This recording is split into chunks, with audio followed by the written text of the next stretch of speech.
More than 25 million people boarded cruise ships globally back in 2017. It may not seem like a lot, but that's more than the total population of Belgium. It's a great vacation alternative with an added bonus. You can sample various different destinations for future time off in one single trip. If you've already booked a trip on a cruise ship, but you still have no idea what you should pack, start with some research on your specific cruise location. Either way, be sure to bring deck-friendly shoes that are low-heeled. Also, add a pair that's comfortable to walk on larger distances for the days spent ashore. Depending on the season, you might want to add a few swimsuits too. If you're on any type of medication, make sure you bring it with you in its original packaging. If you're a light packer, don't worry. Most cruise ships come equipped with laundry rooms. They're kind of pricey, especially if you want your garments to be washed, ironed, and folded for you. But it does save you the extra hassle of packing more clothes or washing them for yourself. It's really important that you check in with your credit card company before boarding a ship, more so if your itinerary includes one or more foreign countries. Your credit card might get frozen if there's any unusual activity on your account. Most of these companies have algorithms that get triggered once there are charges from different countries in rapid succession, which is exactly what you'll be doing on a cruise ship. Letting them know beforehand saves you the embarrassment of having your card declined at some fancy restaurant. To make sure you get the best room, before booking it, check out the ship's deck plan. It should be available on their website. If it's peace and tranquility you're looking for, don't go for the rooms directly above or below any of the ship's entertainment points. Also, if you have a history of getting seasick, try to skip the rooms that are available at the front of the ship. Rather, go for those located in the middle of the ship on a lower deck. You'll feel less movement. If it's your first time going on a cruise, you might be surprised to know that some cabin rooms don't have windows. Before making a reservation, make sure to check out all the amenities of the room you intend to book. Most cruise liners add a bunch of pictures from the common rooms on their reservation pages, and it might be a bit confusing as to what you're getting exactly for that specific price point. Also, some rooms on board are quite small too. If you don't like to sleep in small spaces, you might want to upgrade to a larger room, even if it's a bit pricier. You can always split the cost with a friend if they want to join you on the cruise. With the help of modern technology, even if a specific location doesn't have windows, it doesn't mean you can't watch the waves. How, you might ask? Fancier cruise ships feature a secret added bonus. In the areas with no access to sunlight, specialists have built virtual balconies. These high-tech screens work by showing you what's going on outside in real time. They have an added benefit too. In case of bad weather, guests can still have a feel of the outdoors, without the wind or rain ruining their hair or their outfit. It may not be the real deal, but it still beats getting claustrophobic on board. Planning on going on a budget cruise? It might not be such a bad idea, especially if you're on the lookout for last-minute upgrades. You might even end up vacationing like a millionaire without having to spend money like one. These upgrades sometimes include things like a private balcony in your room, maybe some spa services, or even better prices for high-end meals. If they aren't all booked by the time people board the ship, they might be open for the rest of the passengers for way better prices than initially listed. There might be hidden freebies on board if you pay close attention. Things like complimentary pastries on board late in the morning or a late-night cup of tea on the house might be some of the things offered to guests. You only need to ask. You might want to check out what other tourists are doing. Some people with more experience cruising can offer pretty great tips and tricks. Don't be afraid to start a conversation if you see someone getting something for free. Some cruise ships do go all the way on the fancy dial. They even have exclusive areas designed for guests staying in expensive suites. Most of the time, they're located at the top of the ship. On one particular cruise, these types of guests have designated staff members called Royal Genies, which are similar to butlers. They can cater to just a few cabins.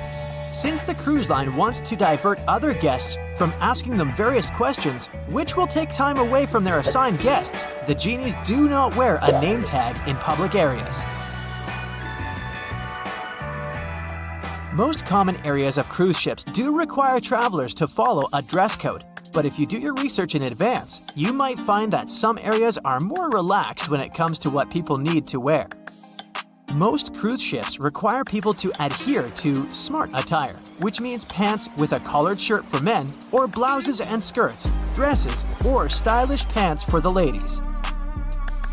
As for the travel destinations, be sure to research the ports you're about to visit in advance. You'll know what to wear, what the weather will be, and if you need to pack anything else, like an umbrella or a beach towel. Stops on cruises only last for a few hours in most cases, so you'll want to get the most out of them.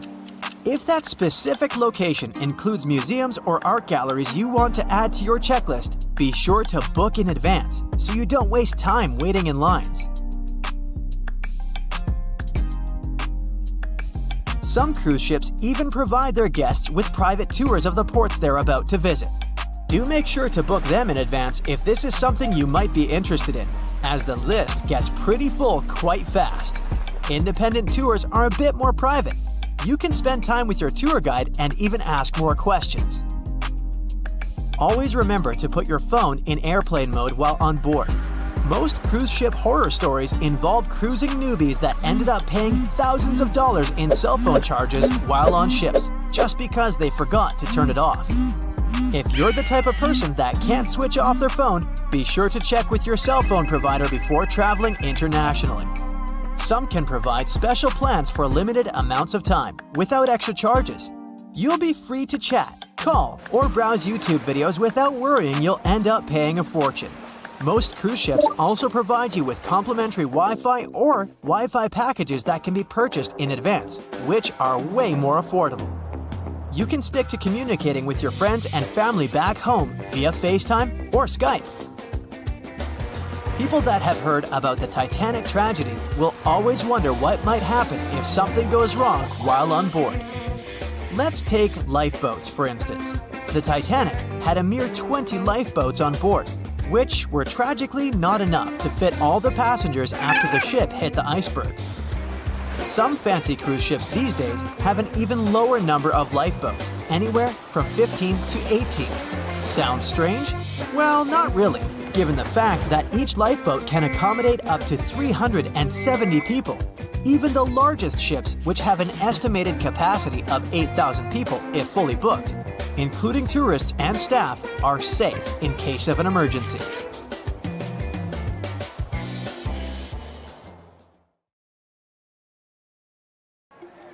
So in 2017, over 25 million people boarded cruise ships all over the world.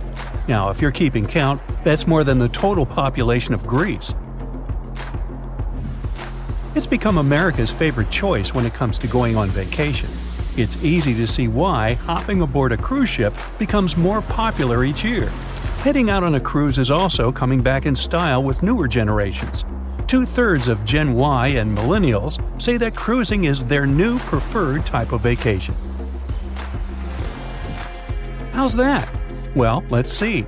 It's easy to plan in advance. On board, you can find activities for all family members, and you get a chance to visit several different destinations in one trip. An added bonus of booking a cruise? You can sample various places for a future time off. The entertainment on board is often top-notch, providing passengers with an added taste of luxury. And the amenities and accommodations are generally very reliable. Not to mention that it gives tourists that feeling of actually getting away from everything that people strive for while out of the office. Royal Caribbean International is one of the largest cruise lines in the world, with just over 19% of the cruise market as of 2018. Its current fleet is divided into many different classes of ships, including the Voyager class, Radiance, and Quantum. The latest addition to the Royal Caribbean International's impressive fleet was built in 2018. Wonder of the Seas is now the largest cruise ship in the world. Since this spectacular liner has just had her maiden voyage in March 2022, let's look at some of the incredible perks it has to offer its passengers. For starters, the boat is so big that it had to be split into neighborhoods. Well, it figures since Wonder of the Seas can accommodate almost 7,000 passengers. Fond of New York? Well, no worries. Wonder of the Seas has a central park of its own, with an estimated 10,000 plants to check out. The ship's central park is a feature of all Oasis-class ships, being one of the so-called neighborhoods. Let's look at some other areas, shall we? Like this boardwalk, a place that includes an arcade, a candy store, and a sports bar. It's best suited for long walks. There's a pool and sports zone on Wonder of the Sea. These areas feature the ship's numerous pools and hot tubs. There are many activities to check out on the sports court.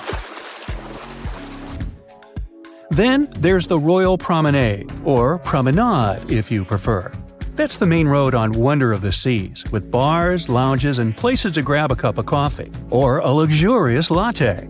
The entertainment neighborhood is the focal point for leisure activities on the ship. Here, guests can find a comedy club, an ice skating rink, and even a theater. The spa and fitness area is a tranquil zone with a huge array of treatments available.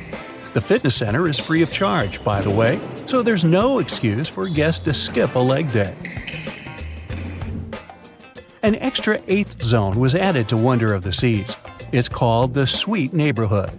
This is an exclusive area designed for guests staying in the suites. Oh, now I get it. It's located at the top of the ship.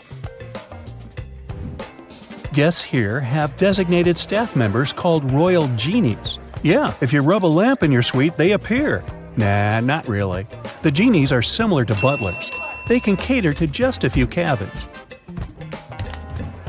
Of course, the cruise line wants to divert other guests from asking these crew members various questions and taking their time. That's why the genies don't wear name tags in public areas. As for its itinerary, Wonder of the Seas was initially supposed to be homeported in China, but Royal Caribbean decided to move the liner to the United States. In March 2022, the ship started its journey with 7-night Eastern and Western Caribbean itineraries. In May 2022, Wonder of the Seas is scheduled for a trip to Europe, with Western Mediterranean cruises from Barcelona and Rome planned for its guests. Passengers will also be able to visit Palma de Mallorca, Spain, and Capri, Italy. When the summer season is over, Wonder of the Seas is scheduled to return to Florida to offer year-round sailing starting November 2022. And by the way, there is no truth to the rumor that a special cruise only for highly allergic and hay fever sufferers will be called the Wonder of the Sneeze. Nope, not at all. Now, it's hard to imagine a ship so massive that can accommodate so many amenities on board. For example, the Titanic was the largest ship of its time, measuring 882 feet in length. And Wonder of the Seas is not only 1,188 feet long, it's also 36% taller and 34% wider. Speaking of lifeboats, which I am about to, Titanic had a mere 20 lifeboats on board, which was tragically not enough to fit all the passengers after the ship hit the iceberg. But Wonder of the Seas has an even smaller number of lifeboats, 18 to be precise. Sounds weird and dangerous? Well, not really, given that each of these lifeboats can accommodate up to 370 people. It means that all the passengers and crew members, an estimated 8,000 people if fully booked, are going to be safe in case of an emergency. If we could somehow have a race between the two ships, well, Titanic was in fact the faster ship out of the two, beating Wonder of the Seas by 1 knot per hour. Cruise ship passengers today are more interested in the experience rather than the speed of the boat itself. That's why how fast a ship can travel is not an extremely important aspect nowadays. In terms of costs, Titanic cost around $7.5 million at the time of its construction. It's the equivalent of about $200 million today. How about Wonder of the Seas? Well, it cost a staggering $1.35 billion to build, making it 6 times more expensive than the Titanic. How about we compare ticket prices? Well, in this case, the least expensive ticket on Titanic was £7. It's about $1,000 today.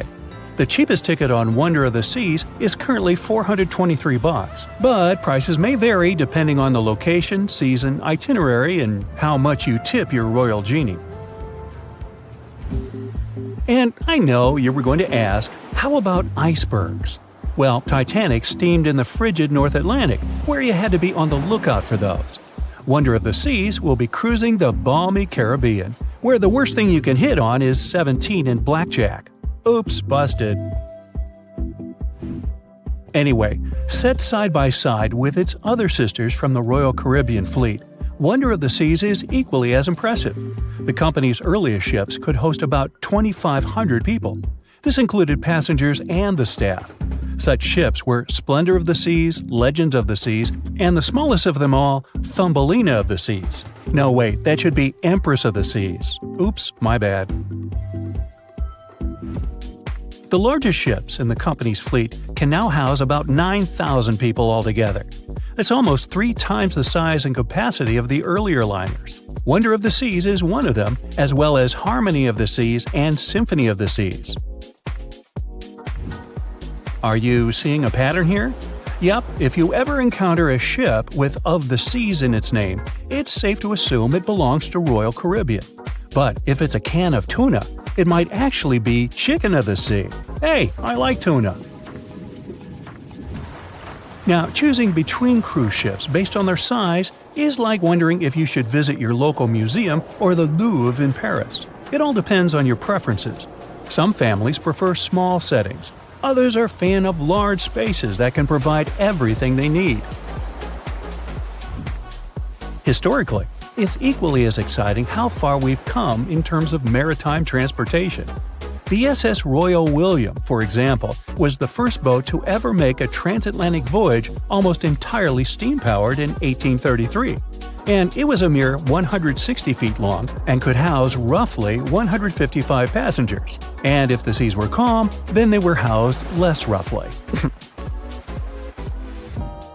Similarly, the first modern megaship in the world was the MS Sovereign of the Seas. Launched in 1987, it was only 888 feet long and could carry a little under 3,000 passengers. Size and capacity are not the single improvements added to newer cruise ships out there. Recent technological developments in artificial intelligence and facial recognition have allowed cruise operators to ensure faster, smoother boarding for passengers. If, in the past, it took from 60 to 90 minutes for all passengers to board a ship, nowadays, cruise ship operators manage to get people comfortably settled in less than 15 minutes. Now, I'm sure you're already eager to book a ticket, but let's look into some of the more interesting activities you can try on board Wonder of the Seas. This way, you'll know what you're getting yourself into. All Royal Caribbean ships have loads of artworks available for their guests to enjoy. But Wonder of the Seas goes above and beyond, even featuring statues of astronauts in key locations around the ship. You'll find the first astronaut looking through the glass at the promenade, while a second one is busy rock climbing at the boardwalk. The third and last astronaut is more of a movie fan. This statue can be found near the movie screen sitting area. Going astronaut sightseeing is proving to be quite the experience among guests. In the areas with no access to sunlight, Wonder of the Seas features virtual balconies. In case of bad weather, guests can still have a feeling of the outdoors, but without having to hide from wind or rain.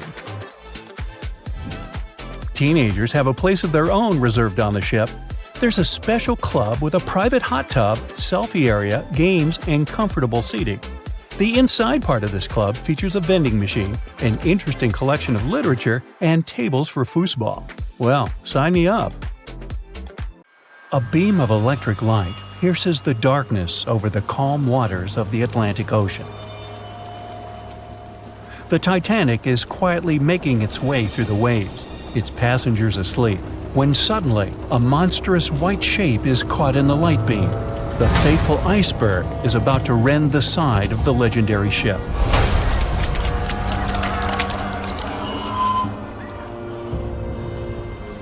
April 14, 1912, only 2 days before someone will take a photo of a giant iceberg with a pretty unusual elliptical shape. It turns out that this iceberg most likely formed out of snow that fell 100,000 years ago. Researchers used computer modeling to figure out its origin. They used data from 1912 and added some new information about winds and ocean currents. They concluded that the iceberg was probably a part of a small cluster of glaciers in southwest Greenland. These days, it's possible to calculate the routes of such icebergs in any given year in the past. So the infamous chunk of ice was on its way from Greenland to an area further south from Cornwall. If the ship had passed through that region only 2 days later, the iceberg would have moved far away from the point where they met. At first, the weight of the most well-known iceberg in the world was 75 million tons. With time, it started to slowly melt away. And when it sank the Titanic, its weight was only 1.5 million tons. By the time of the collision, it had probably been melting for months, but it was still a true monster. When the Titanic sank, the iceberg was 400 feet long, and more than 100 feet of its surface was above the water. Some people believe it was a supermoon that caused the Titanic to sink. That night, there was a rare lunar event. It hadn't happened for 1,400 years. In normal conditions, the iceberg wouldn't have traveled so far south without melting and losing the largest part of its mass. But the supermoon could have been the reason for an unusually high tide that pulled the iceberg away from the glacier way faster than usual. There's a specific type of bacteria that slowly consumes the remains of the Titanic. Salt corrosion, ocean currents, freezing temperatures, plus this rust-eating microorganism might consume the entire wreckage. American actress Dorothy Gibson was aboard the Titanic. She survived, and when she arrived in New York, she started filming a movie called Saved from the Titanic almost right away. The movie was released only a month after the Titanic sank, and in the movie, she even wore the same shoes and clothes she had during the actual disaster. The movie was a big success at that time, but the only known copy was destroyed in a fire. 14 years before the Titanic sank, a novella called Futility had been published, and it seemed to have predicted the whole event. The plot centered around a fictional ship called the Titan that sank during its voyage. The Titan was almost the same size as Titanic, and they both went to the bottom in April. The reason was hitting an iceberg, too. Both the real and fictional ships were described as unsinkable, and both of them had the legally required number of lifeboats, which, as it turned out later, were nowhere near enough. We've seen it in the movie, but there were some real-life love stories happening on the Titanic, too. 13 couples even took a trip on the Titanic as part of their honeymoon. One of the couples owned Macy's department store in New York. Once it became clear the Titanic was rapidly sinking, the woman refused to go into a lifeboat without her husband. But he didn't want to join her while there were still women and children who he thought had to go first. Then his wife gave her coat to her maid. She insisted that the maid should get into the lifeboat, and she wanted her to be warm. As for the woman herself, she decided to stay with her husband till the end. Some people believe Titanic sank because of a mummy, not an iceberg. It all started around 1000 BCE with a mysterious woman who lived in Egypt, in the city of Thebes. People knew little about her, but they called her a priestess. Her mummy was put in a wooden sarcophagus and covered with a large lid with the image of her face and some mystical inscriptions. This place had been hidden until the first half of the 19th century, when a group of locals accidentally came across it. They disturbed her peace. No one knows how, but the mummy disappeared that day without a trace. A couple of decades later, a group of rich friends from England traveled to Egypt and found the empty mummy casket with the image of the priestess, whose dark eyes seemed to be looking into the void. They decided to buy it, but the buyer disappeared the same night before he even got the case. All members of the group had some accidents. The casket changed its location a couple of times until it, as some believe, ended up on the Titanic. It took more than 70 years for a robot submarine to find the ruins of this legendary ship. The wreck lies nearly 13,000 feet under the surface of the Atlantic Ocean, split into two halves. Why did the liner break apart? No one knows exactly. Some think it happened because of the water that got inside when the ship collided with the iceberg. The pressure was so powerful it separated two parts of the vessel, starting with the ship's bottom structure. Others say it was because of the hull rivets. They had a high concentration of slag or smelting residue, and that's something that can cause the metal to split apart. The ship generally had many flaws, starting with the design. The watertight bulkheads weren't completely sealed on top.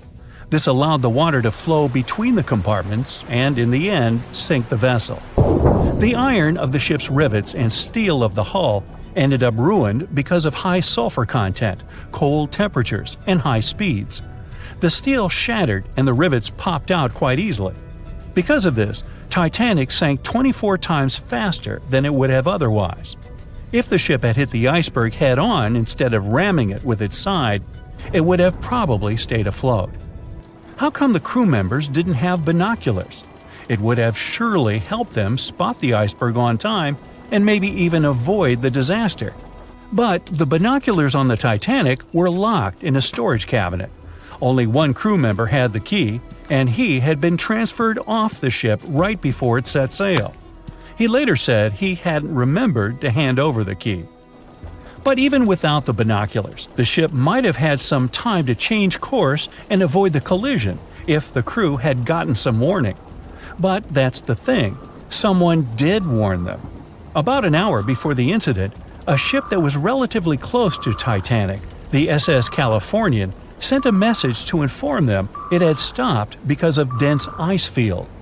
But the warning never got to the Titanic's captain. Some experts say it was because the radio operator didn't think it was that urgent. And later, the SS Californian said they didn't get a call for help from the Titanic because their radio operator was off duty. Some say the crew on the Titanic couldn't spot the iceberg on time because of an optical illusion. Atmospheric conditions that night probably caused super refraction, which could have camouflaged the berg. After all, no one actually saw the iceberg until it was too close to the ship to somehow avoid the crash. Not even a whole minute passed between the moment they saw the iceberg and the collision. It was only 37 seconds, and it took Titanic 2 hours and 40 minutes to disappear below the ocean's waves.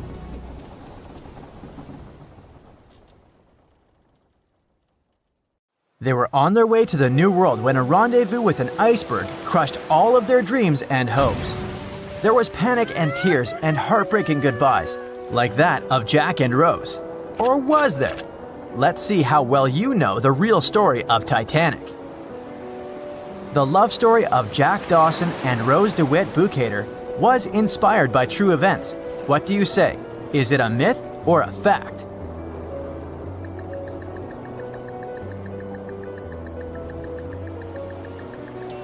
The most emotional Titanic love story was actually all made up by the screenwriter and director of the famous movie, James Cameron. Some passengers featured in the movie were real though, and by a mere coincidence, there was a J. Dawson on board. His name was Joseph, not Jack, and he worked as a coal trimmer. The most expensive object lost with the Titanic was a painting by Pablo Picasso. What's your take on this one?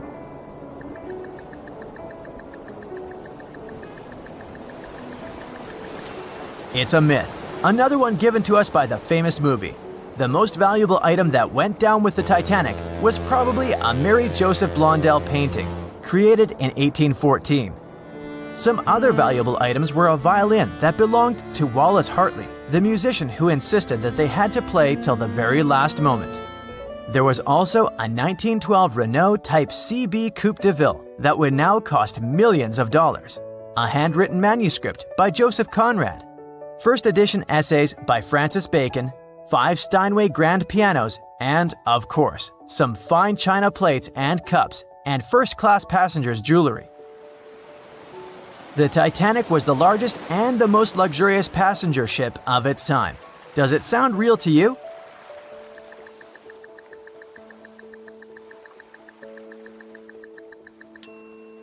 Yep, it's totally true. In April 1912, the Titanic was the largest ship ever built. It was 882 feet long and had a maximum passenger capacity of 2,435 people. That's not a lot compared to the largest cruise ship of today, the Symphony of the Seas. It's just a bit longer than the Titanic, but has more than double the passenger numbers. And yes, no other cruise liner has probably beaten the Titanic in terms of luxury to this day. It costs more than $200 million to build in today's money. The tickets were also quite expensive. Duh!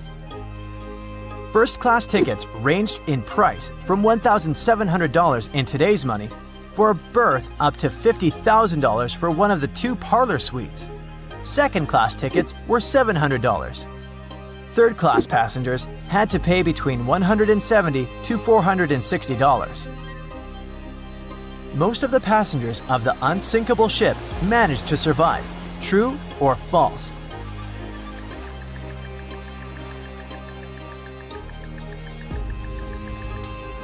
Sadly, it's false.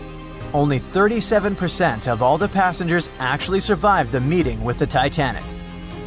Around 61% of the first-class passengers, 42% of the second-class passengers, and 24% of the third-class passengers made it out alive. The Titanic was passing through the Bermuda Triangle when things went wrong, and that's probably why it sunk. What do you say? Myth or reality?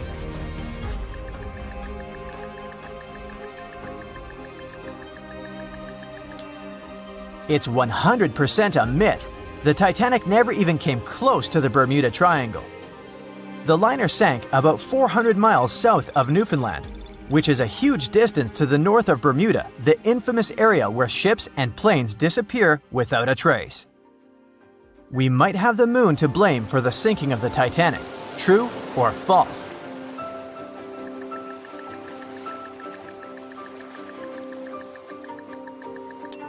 This one is true. The moon heavily affects the tides on Earth. The closer the moon is to the Earth, the stronger the tides are because of the increasing gravity of our satellite. Back in 1912, the moon was so close it made several glaciers in Greenland break apart. Massive chunks of ice that broke off from the glaciers started floating south. The supermoon event came just 6 minutes after a spring tide, the alignment of the moon, the sun, and the Earth that makes their combined gravity reach its peak twice a month. And the day before, our planet had come the closest to the sun that year, which made the gravity even stronger. This mixture of events created perfect conditions for one of the most powerful tides in history. Icebergs breaking off from Greenland's glaciers drift off to the coastal waters of Labrador and Newfoundland, where they often run aground. To move on, they need to either melt and become lighter or catch a high tide that would carry them further. The 1912's tide was as high as it gets. So they shifted many shipping routes south because of the huge amount of icebergs. But not the Titanic, of course, as they believed it was unsinkable. It took 4 hours and 40 minutes for the Titanic to sink. What do you say?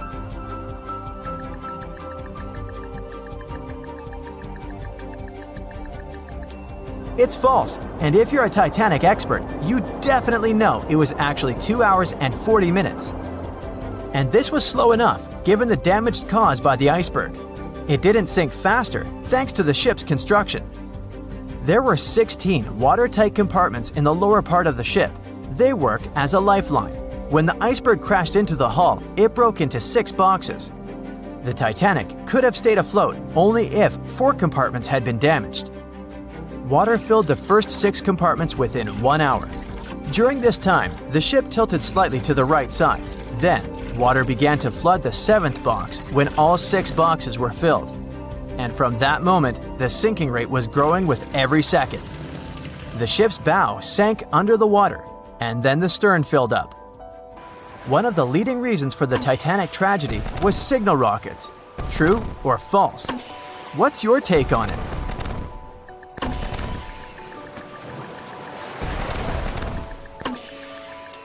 This one is true. When any ship sinks, the crew members must release red flares. It's a signal to all nearby ships that someone is in trouble. But for an unknown reason, someone put white lights in the Titanic's rocket box. When the ship crashed into an iceberg, the crew members released white flares. Another ship, SS Californian, was nearby at the time. Its captain knew the Titanic was going through a dangerous iceberg area. The crew of this ship didn't see the Titanic in the dark, but they noticed white rockets. Radio communication between the vessels didn't work. The SS Californian operator turned off the receiver.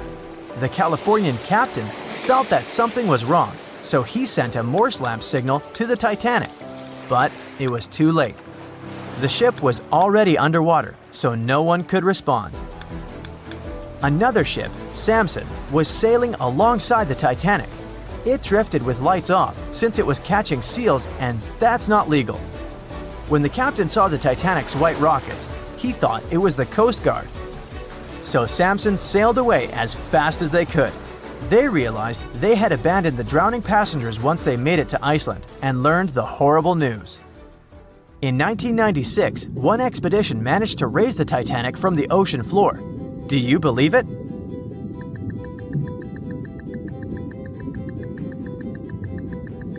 If you don't, you're right. There were different ideas on how to raise the Titanic, from doing it with compressed air to putting it in wire mesh and covering it with liquid nitrogen, or using giant magnets. The only real attempt to raise the Titanic was made in 1996, and it failed dramatically. The expedition's goal was to lift a part of its hull, weighing about 21 tons. It would still have been the largest piece to see the sunlight again, if the operation had succeeded, that is. They lowered 4 large bags filled with diesel fuel to the bottom of the ocean and attached them to the hull plate. Then, the fuel bags were released and they started lifting the pieces on their own. The plate was about 200 feet below the surface when the weather got rough. The expedition members decided to tow the part to calmer waters around 80 miles away. Long before they reached the towing destination, half of the plate broke off and sank to the bottom again. 2 of the lifting bags seemed to have broken loose, and the hull went down. The Titanic will most likely crumble to dust halfway up if someone tries lifting it again. So, how many correct answers do you have? Let me know in the comments below. We've all heard of the famous story of the sinking of the Titanic. But if you really think about it, it's not just one story, but so many stories all at once. It is a story of strength and courage, as with the likes of Margaret Brown stepping in to help passengers in need. It is a story of luck and guile, like with Arthur John Priest, a man who not only survived the Titanic, but also 3 other tragedies at sea. It is a story of perseverance and intrigue, as with Violet Jessup, a stewardess who had also survived 3 shipwrecks and then continued to serve for 30 more years after that. These are the stories of their personal journeys. When the RMS Titanic set sail from England on April 10, 1912, it was the largest ship ever built at its time. It was 883 feet long and 175 feet tall, and it took 3,000 workers 26 months to build it. Considered to be the pinnacle of nautical engineering, this ship was touted by its makers to be unsinkable. Of course, 4 days after its maiden voyage at sea, that claim would be proven false. On April 14th, the Titanic hit the iceberg. The collision ruptured the hull, and the 16 supposedly watertight compartments designed to keep the ship afloat quickly flooded with water. It took the liner 2 hours and 40 minutes to sink. And of the 2,240 passengers and crew on board, only 706 survived. One of those survivors was Margaret Brown. She was a philanthropist and actress who had traveled to Europe to visit her daughter in Paris. However, when Brown got word that a grandchild had fallen ill back in America, she bought a ticket for the next available ocean liner that would take her home, which just so happened to be the Titanic. As a wealthy woman, whose husband had become rich after finding gold in one of the mines that he owned, Brown was able to get first-class accommodations on the vessel. For over 4 days, she enjoyed many of the luxuries that came with her ticket. There were the expected services, like a large dining room with a live orchestra. But the vessel also was equipped with a gym, squash courts, and a swimming pool. And she'd spend her time in the first-class lounge that had been designed in the architectural style of the Palace of Versailles. When the Titanic started to sink, Brown could have jumped into the first available lifeboat and made her way to safety. But she did not. Instead, she joined the relief efforts and helped others get out, putting her own life at risk. In fact, by some accounts, a crew member had to physically pick her up and drop her into a lifeboat, number 6, in order to get her off the ship. With all the confusion and fear around, Brown went on to take control of the lifeboat. She even got the women on board to help paddle, knowing that it would help them keep warm in the cold night's air. There were also reports that she had an argument with the crewman who was in charge of that particular boat. When she suggested that they paddle toward the ship to help save others, Quartermaster Robert Hitchens refused, claiming that when the massive Titanic would finally go under, their tiny lifeboat would be pulled down with it if they were too close. An hour and 20 minutes after the Titanic sank, the survivors were finally rescued by the RMS Carpathia. Even then, Brown was still hard at work, now ensuring that passengers from the second and third classes were provided with basic necessities such as food and blankets. Initially dubbed the heroine of the Titanic, she would later be nicknamed the unsinkable Molly Brown. A bit of an odd nickname, considering that she was never called Molly in her normal life.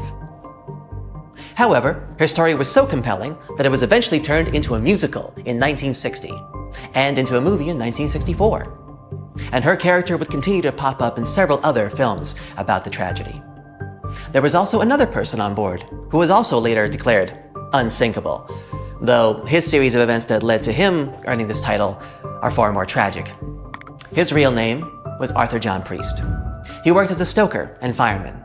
This meant that he spent most of his time below deck, helping shovel coal into the furnaces that created the steam needed to keep the ship moving. It was a dirty, sweaty job, but it was also a big responsibility, as stokers had to ensure the furnaces did not overheat or set fire to the whole ship. Priest was one of the 163 stokers hired to work on the Titanic for its first big trip.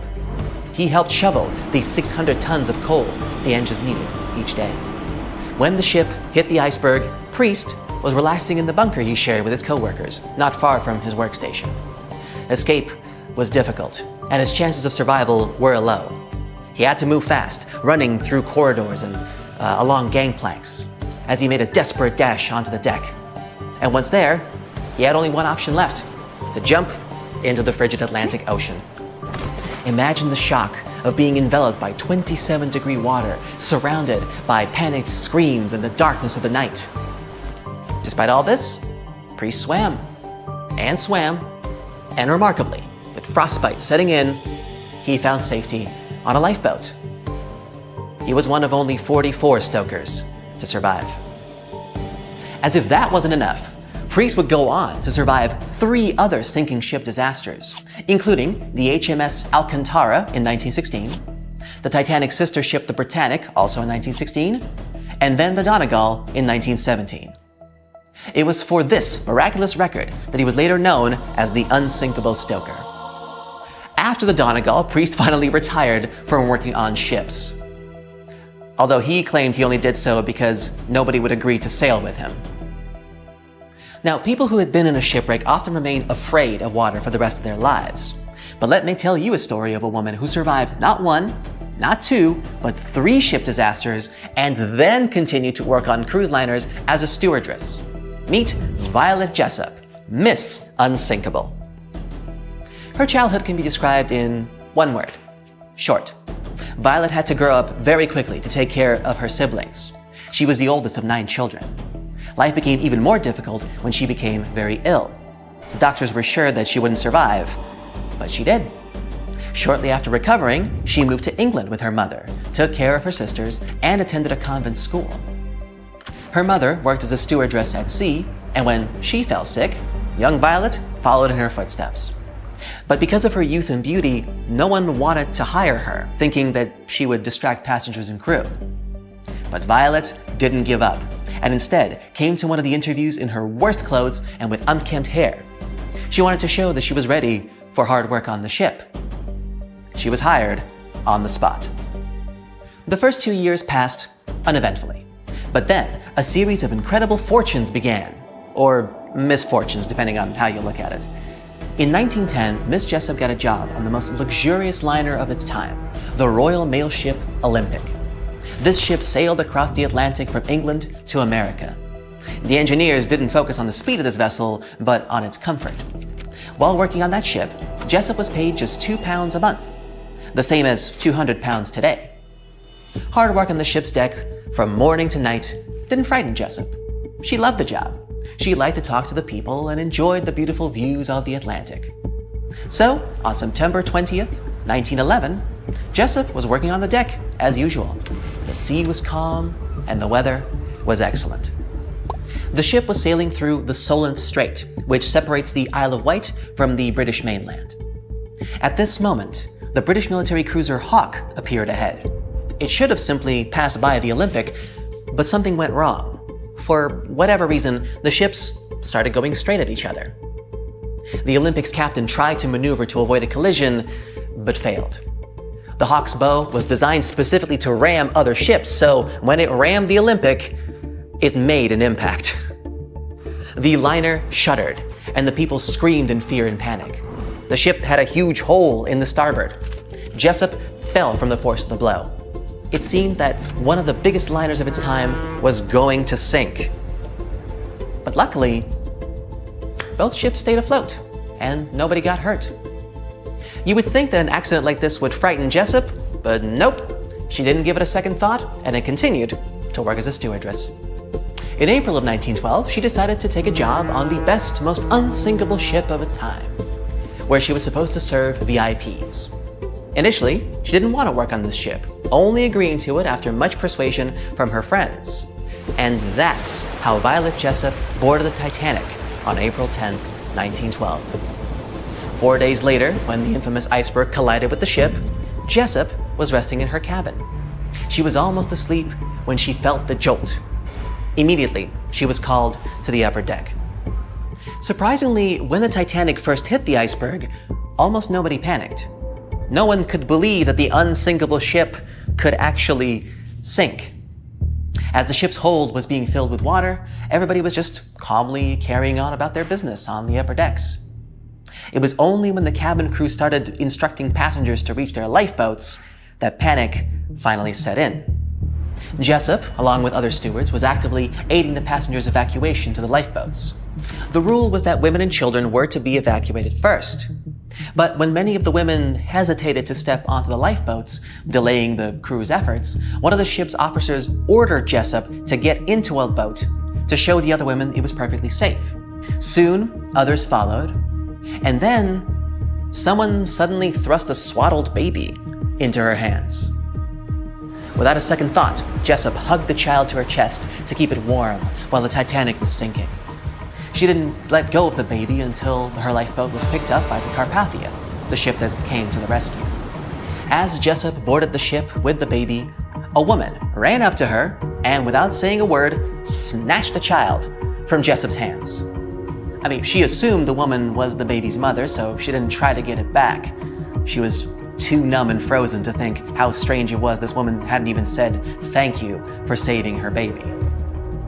Many years later, Jessup would be reminded of this baby under some mysterious circumstances.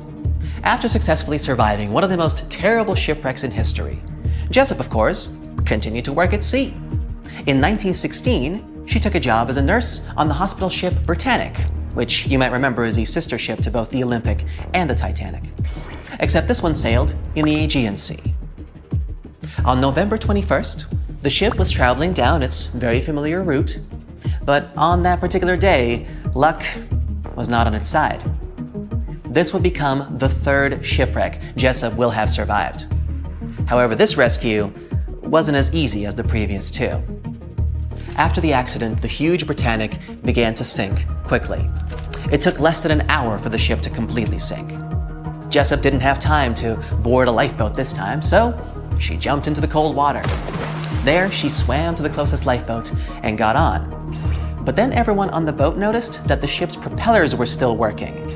They were spinning in the water, creating a whirlpool that was pulling the boat toward them. Jessup jumped off the boat just in time to escape the propellers, but her ordeal was far from over. While in the water, she was pulled down to the ship's keel and hit her head. The only thing that saved her from losing consciousness, and probably her life, was her thick hair slightly cushioning the impact.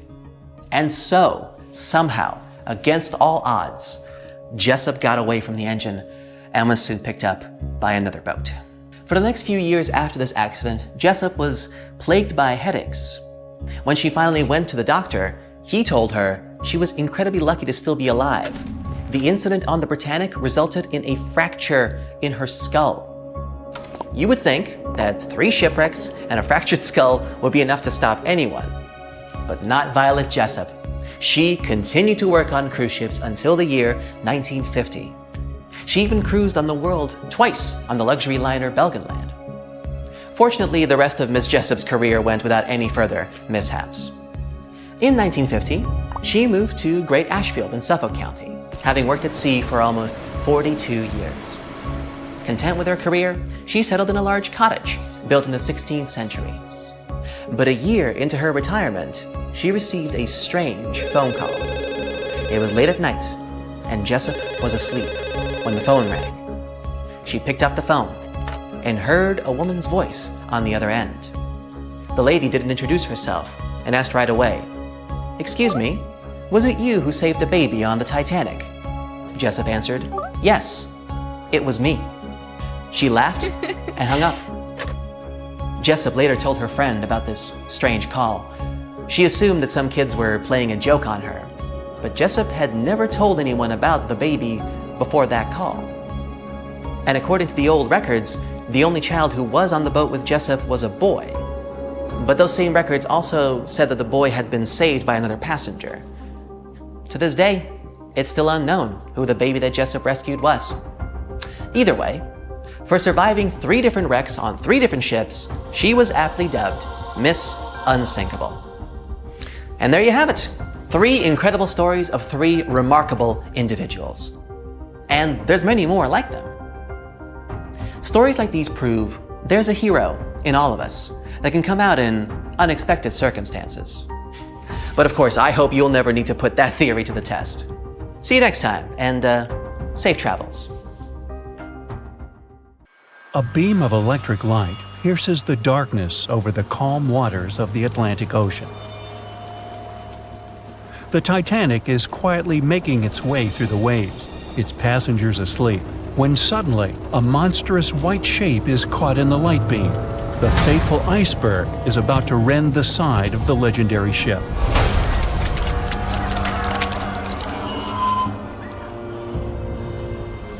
April 14, 1912, only 2 days before someone will take a photo of a giant iceberg with a pretty unusual elliptical shape. It turns out that this iceberg most likely formed out of snow that fell 100,000 years ago. Researchers used computer modeling to figure out its origin. They used data from 1912 and added some new information about winds and ocean currents. They concluded that the iceberg was probably a part of a small cluster of glaciers in southwest Greenland. These days, it's possible to calculate the routes of such icebergs in any given year in the past. So the infamous chunk of ice was on its way from Greenland to an area further south from Cornwall. If the ship had passed through that region only 2 days later, the iceberg would have moved far away from the point where they met. At first, the weight of the most well-known iceberg in the world was 75 million tons. With time, it started to slowly melt away. And when it sank the Titanic, its weight was only 1.5 million tons. By the time of the collision, it had probably been melting for months, but it was still a true monster. When the Titanic sank, the iceberg was 400 feet long, and more than 100 feet of its surface was above the water. Some people believe it was a supermoon that caused the Titanic to sink. That night, there was a rare lunar event. It hadn't happened for 1,400 years. In normal conditions, the iceberg wouldn't have traveled so far south without melting and losing the largest part of its mass. But the supermoon could have been the reason for an unusually high tide that pulled the iceberg away from the glacier way faster than usual. There's a specific type of bacteria that slowly consumes the remains of the Titanic. Salt corrosion, ocean currents, freezing temperatures, plus this rust-eating microorganism might consume the entire wreckage. American actress Dorothy Gibson was aboard the Titanic. She survived, and when she arrived in New York, she started filming a movie called Saved from the Titanic almost right away. The movie was released only a month after the Titanic sank, and in the movie, she even wore the same shoes and clothes she had during the actual disaster. The movie was a big success at that time, but the only known copy was destroyed in a fire. 14 years before the Titanic sank, a novella called Futility had been published, and it seemed to have predicted the whole event. The plot centered around a fictional ship called the Titan that sank during its voyage. The Titan was almost the same size as Titanic, and they both went to the bottom in April. The reason was hitting an iceberg, too. Both the real and fictional ships were described as unsinkable, and both of them had the legally required number of lifeboats, which, as it turned out later, were nowhere near enough. We've seen it in the movie, but there were some real-life love stories happening on the Titanic, too. 13 couples even took a trip on the Titanic as part of their honeymoon. One of the couples owned Macy's department store in New York. Once it became clear the Titanic was rapidly sinking, the woman refused to go into a lifeboat without her husband. But he didn't want to join her while there were still women and children who he thought had to go first. Then his wife gave her coat to her maid. She insisted that the maid should get into the lifeboat, and she wanted her to be warm. As for the woman herself, she decided to stay with her husband till the end. Some people believe Titanic sank because of a mummy, not an iceberg. It all started around 1000 BCE with a mysterious woman who lived in Egypt, in the City of Thieves. People knew little about her, but they called her a priestess. Her mummy was put in a wooden sarcophagus and covered with a large lid with the image of her face and some mystical inscriptions. This place had been hidden until the first half of the 19th century, when a group of locals accidentally came across it. They disturbed her peace.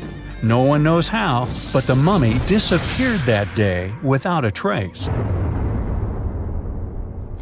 A couple of decades later, a group of rich friends from England traveled to Egypt and found the empty mummy casket with the image of the priestess, whose dark eyes seemed to be looking into the void. They decided to buy it, but the buyer disappeared the same night before he even got the case. All members of the group had some accidents.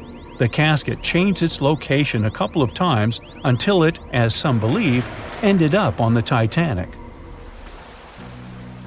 It took more than 70 years for a robot submarine to find the ruins of this legendary ship. The wreck lies nearly 13,000 feet under the surface of the Atlantic Ocean, split into two halves. Why did the liner break apart? No one knows exactly. Some think it happened because of the water that got inside when the ship collided with the iceberg.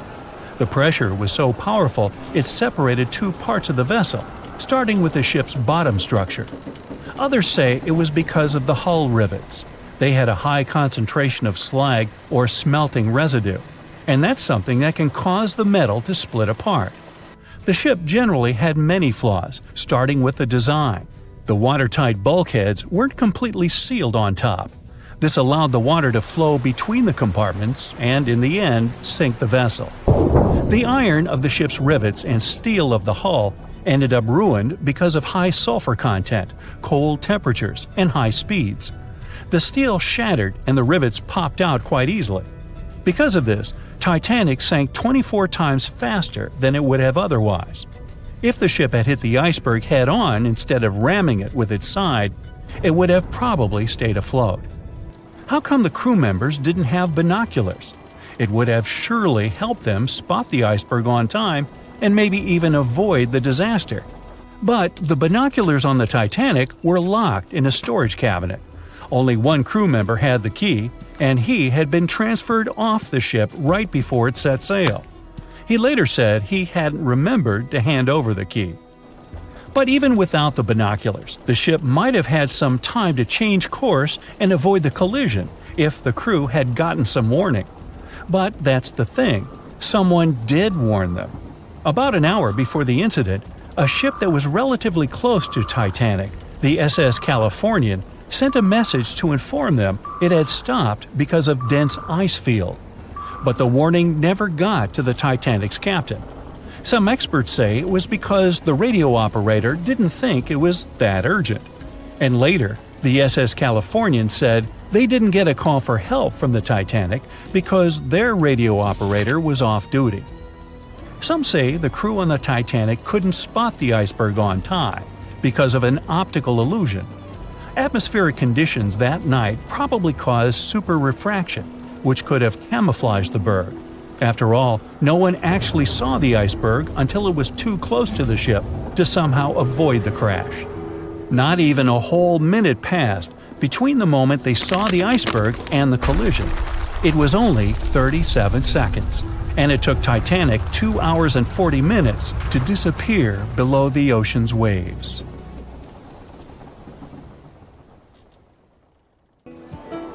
On April 10, 1912, crowds gathered at Southampton Beach to wave off what was, at the time, the world's largest and most prestigious ship, the RMS Titanic. The cost of the most expensive first-class parlor ticket was $4,350. That's around $70,000 in today's money.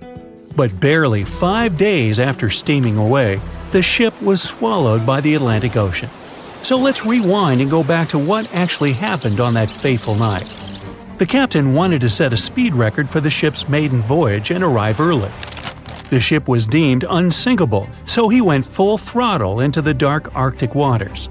After spotting the 100-foot iceberg, the crew desperately tried to steer the vessel away and avoid the collision, but the Titanic was traveling too fast, and the iceberg tore down the side of the ship, creating a huge opening in the hull. It wasn't a continuous rip, and damage was caused in several places. In total, the damage spanned along an area of around 300 feet.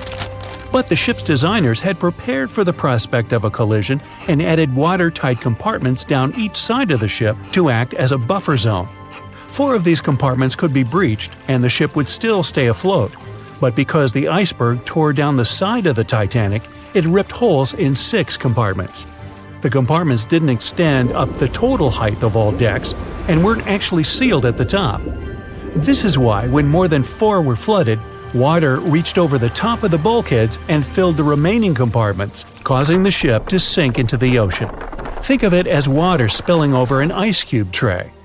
But what if the collision was head-on? Would it still have sunk? Ships are designed with potential crashes in mind, and most vessels have collision bulkheads in the bow. Most of all, it's like your car's bumper or crumple zone. It's a safety feature that can withstand a direct hit. The bow could have taken some of the impact, and some experts have suggested that if it hit head-on, only 2 to 4 of the watertight compartments would have been flooded. So, in theory, the Titanic might not have sunk, and it might have even been able to continue sailing to its final destination at a much slower speed. The force of impact would likely have been huge, though. But although passengers would have been injured by the force, they'd have been able to stay on the ship to wait to be rescued by other ships, rather than being forced into the icy waters of the Atlantic. Still, one of the Titanic's designers, Edward Wilding, suggested that the force of the impact might not have actually been that big. He told the British Inquiry that lots of people scarcely felt the collision, and he believed the ship would not have sunk if it did hit the iceberg head-on. The ship was also designed with remotely operated watertight doors between all compartments, so any floods could have been quickly sorted out. Because Titanic had 6 breaches from the side collision, and because it happened so quickly, Sealing the doors wouldn't have made a difference, as it was essentially impossible to save it by that point. The ship immediately began to flood, with water pouring in at a rate of roughly 7 tons per second, 15 times faster than it could be pumped out. So, while it sounds like the Titanic would have survived had the ship hit the iceberg head-on, this idea does come with some issues. First off, the collision bulkheads were designed to survive a crash with another ship, not a giant iceberg. If two ships collided, both would absorb some of the impact in their bulkheads, sharing the impact and likely staying afloat. But an iceberg is stationary, meaning that Titanic would absorb most of the energy from the collision. If Titanic hit head first, because of the speed it was traveling, the impact would have likely traveled down the whole body of the ship. Just imagine a 46,000-ton ship traveling at around 20 knots. At some point, it hits an iceberg that weighs what could be over 100,000 tons. This collision would likely create a powerful force causing massive damage to the vessel. It is likely that seams would split, staircases would come tumbling down, and rivets would burst open across the ship. All that would have potentially flooded even more compartments. This could have caused Titanic to sink in a matter of minutes rather than hours. But that's just the tip of the iceberg. As we all know, the biggest part of it is hidden underwater. So if Titanic had been traveling head-on, it's likely it would have hit the part of the iceberg below the water first, which would send it veering off course. Hitting an iceberg is not like hitting a brick wall. In this case, the ice under the water would have torn open the bottom of the ship and caused damage to the sides. Icebergs also aren't flat, solid objects. If a flat collision happened, the ship might have stayed afloat, but icebergs come in many shapes and sizes, from domes to wedges. Studies have also been done on the steel used to produce Titanic, and the tests show the metal was about 10 times more brittle than the steel we use today. The ship was built before we understood the effects of low temperature on steel. The old steel used to make the vessel would not bend when faced with freezing temperatures, but break. Recovered pieces of Titanic's hull plates show that the hull just shattered on impact. Hitting head-on would also cause a very severe and abrupt stop, so even if the ship hadn't sunk, there would still have been major issues. Think about when you suddenly hit the brakes on your car, or when the bus stops while you're walking down the aisle and you get flung forward. Passengers would have been thrown across the ship, and because the crash happened at night, most people were sleeping, so wouldn't be able to effectively prepare for any sort of impact. This would result in injuries for most people on board. It would be especially bad for those at the front of the ship, where the accommodation for the off-duty firefighters, greasers, and engineers was. But while passengers and off-duty crew may have been thrown out of bed, there would be a lot more survivors than in the original scenario.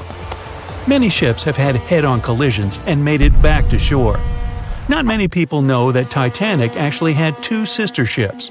The White Star Line, the company that built Titanic, also built vessels called Britannic and Olympic.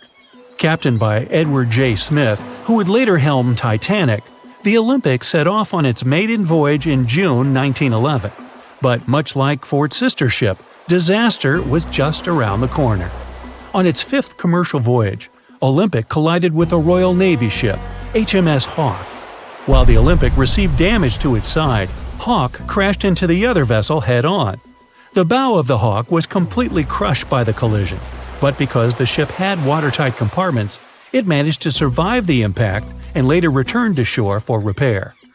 Another study case is the SS Andrea Doria, which was an Italian ocean liner that made global headlines in 1956.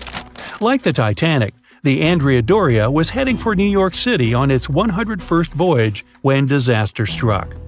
On July 25th, the vessel collided with the 524-foot Swedish passenger liner Stockholm. The Stockholm hit the ship head-on, but the point of impact for the Andrea Doria was on its side. The front of the Stockholm was completely smashed, but because the impact was on its hull, it managed to survive. The Andrea Doria, however, sadly sank due to the collision being on the side of the ship. So these cases could suggest that maybe the Titanic would have survived had it hit the iceberg head-on. But we have to remember that the Titanic hit the thing full speed, whereas both the Olympic and the Andrea Doria were traveling slower. In the Titanic movie, you won't see any fumes above the fourth funnel of the legendary ocean liner, and it's not a mistake. Back in 1911, the year before the Dream ship's departure, large ships would mostly sail with 4 chimneys. They needed those to draw heat and fumes from their massive boilers. The Titanic was a real engineering gem that only needed 3 chimneys to function.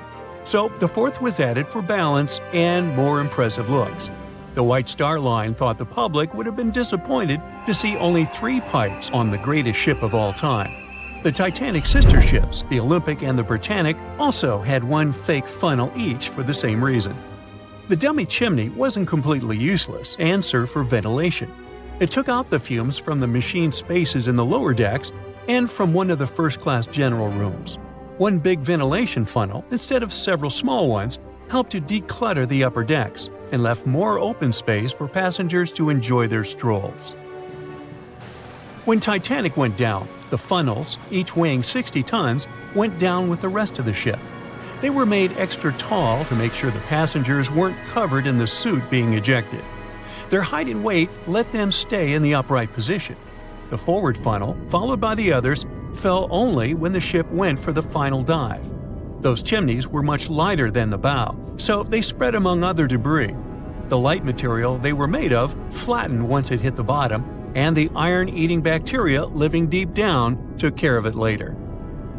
The bow of Titanic remained intact when it hit the seabed, but the stern was completely mangled. When the famous ocean liner hit that iceberg, things got really messy. It took the future movie star a whole 2 hours and 40 minutes to submerge completely. The collision let water flood 6 out of 16 watertight compartments. As the water gushed into the starboard side, the ship started to tilt down in the front and a bit to the right. By midnight, the damaged compartments were spilling water into others, and it was chaos because these compartments were only watertight horizontally. Soon enough, water started flooding through the anchor chain holes, and by 2 a.m., the bow was sinking, and the stern's propellers were lifted out of the water. The ship kept flooding until the moment the bow went underwater, and the stern shot up almost 45 degrees. The weight of those massive propellers stressed the ship's midsection. The steel just couldn't handle it and failed. Survivors described that moment as some loud noise, like breaking china or falling gear. That was the Titanic's upper structure giving in. By 12 past 2 a.m., the bow and stern were only connected by the inner bottom structure. Minutes later, the bow, weighing almost 16,000 tons, broke loose from the stern. The stern rose sharply to an almost vertical position and started sinking slowly. By 2:20, it disappeared underwater. The bow was cruising down at about 13 miles per hour and had hit the ocean floor almost a half an hour before the stern. The 2 parts of the Titanic now lie 2,000 feet apart, pointing in different directions. The bow remained mostly intact, just covered in mud. The stern turned into a tangled wreck because of the implosions it went through during the descent. The air trapped within the structure just couldn't handle the increasing pressure of the water deep down. Signal rockets played a big part in the Titanic's tragedy. When a ship goes down, you're supposed to shoot up red flares to signal trouble. But someone decided to stock Titanic with white lights instead of the usual red ones. So when the ship smacked into that iceberg, the crew fired off white flares. The SS Californian was passing nearby, and its captain knew the Titanic was in a dangerous iceberg zone. The crew didn't spot the sinking Titanic, but they sure saw those white rockets. The radio between the ships was useless because the Californian's operator switched it off. The captain had a gut feeling something was off, so he flashed a Morse code light signal at Titanic. But he received no reply because the Titanic had already gone underwater. There was another ship, Samson, sailing alongside the Titanic. It had plenty of illegally hunted frozen seal meat from Canadian waters abroad, so it was sailing with lights off to remain unnoticed.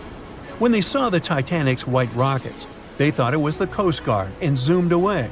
Samson didn't have a radio, so they couldn't find out about the ongoing disaster.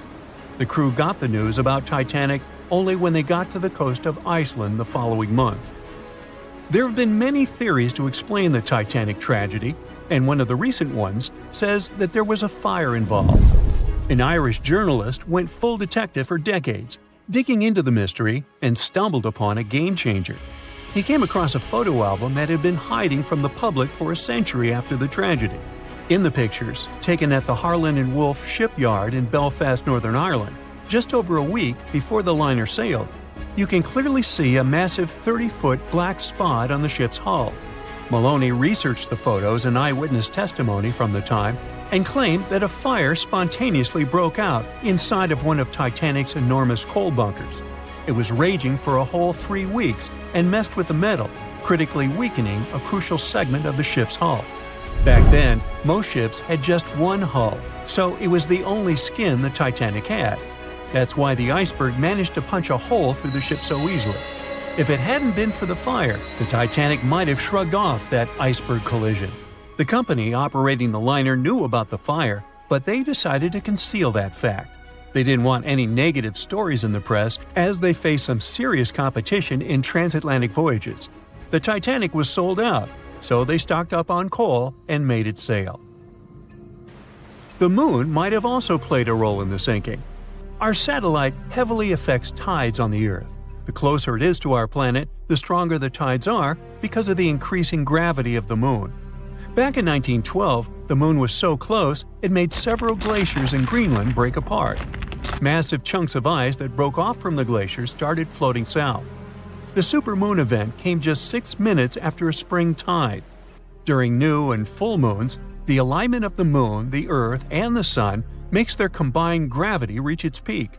And the day before, our planet had come the closest to the Sun that year, which made the gravity even stronger. This mixture of events created perfect conditions for one of the most powerful tides in history. It created the perfect conditions for the icebergs breaking off from Greenland's glaciers to move freely.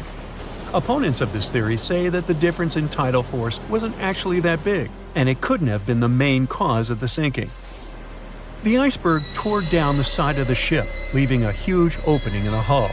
It wasn't a continuous rip, and damage was caused in several places. Some experts believe the ship would have survived the iceberg if it had hit head-on. The Titanic had watertight compartments designed to prevent flooding in case of a collision. Only the first 3 or 4 of these compartments would have been flooded. This could have helped save a lot of lives. Supporters of this theory put the blame for the disaster on First Officer William Murdoch. Huge, fast-moving ships don't just turn in a matter of seconds like a speeding car. It takes minutes. When Murdoch realized the collision was inevitable, he tried dodging left to avoid a direct hit. But despite his efforts, the ship still collided with the iceberg. You know the rest. Can you guess how many theories of the Titanic's sinking exist? Right, loads, including a theory of my own, which I'm going to share with you today. And then you can decide which one seems most likely to you. One Piece theory. The very first version of the events was the One Piece theory. It's very simple and basically claims that the sinking happened without any breakups. 2:15 a.m., the ship collides with an iceberg. 2:18 a.m., the lights go out. The ship reaches an angle of 45 degrees and then quickly begins its final plunge into the ocean depths. 2:20 a.m., only about 3 minutes later, the RMS Titanic disappears under the surface of the ocean for good. The liner doesn't break. It just goes down as a whole piece. Of course, this can't be true. In April 1912, the Titanic was not only the largest ship in the world, but also the largest ship ever built. It's hard to believe that such a heavy vessel could have gone down without breaking. That's just impossible. Well, I mean, you can't blame the theorists. Before we found the wreckage, there were no other theories. Wait a minute, or were there? The day after the disaster, the survivors gave their interviews. They talked about what had happened, and some of them claimed that the ship had actually broken in two when it had been flooded. For example, Jack Thayer, a 17-year-old boy, outlined the sinking as he remembered it, and L.D. Skidmon drew a sketch based on his description. The picture clearly showed the ship breaking in half.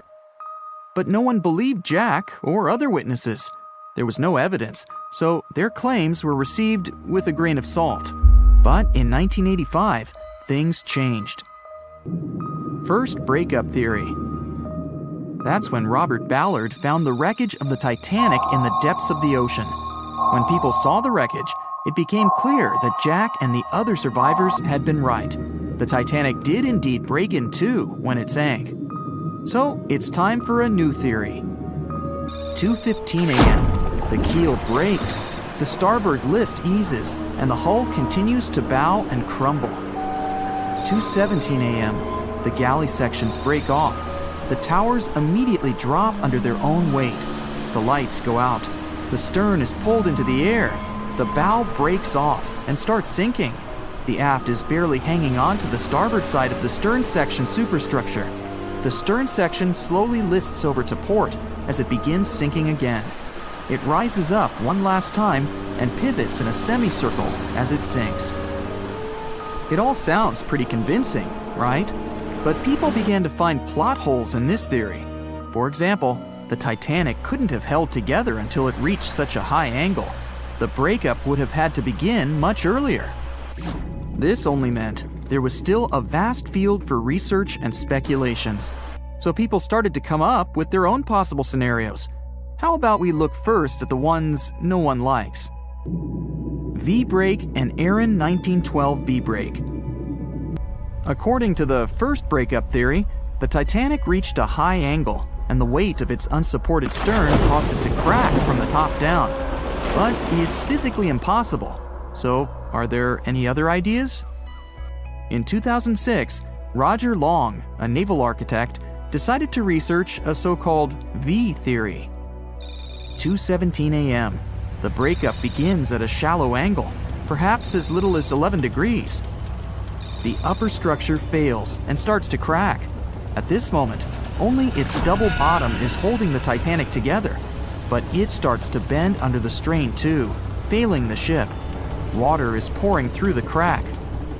It increases the weight in between the two sections, bending the Titanic the other way and pulling it into shape somewhat resemblant to the letter V. The upper decks get mangled and bent together. The bow heads for the bottom, and the stern is the last to sink.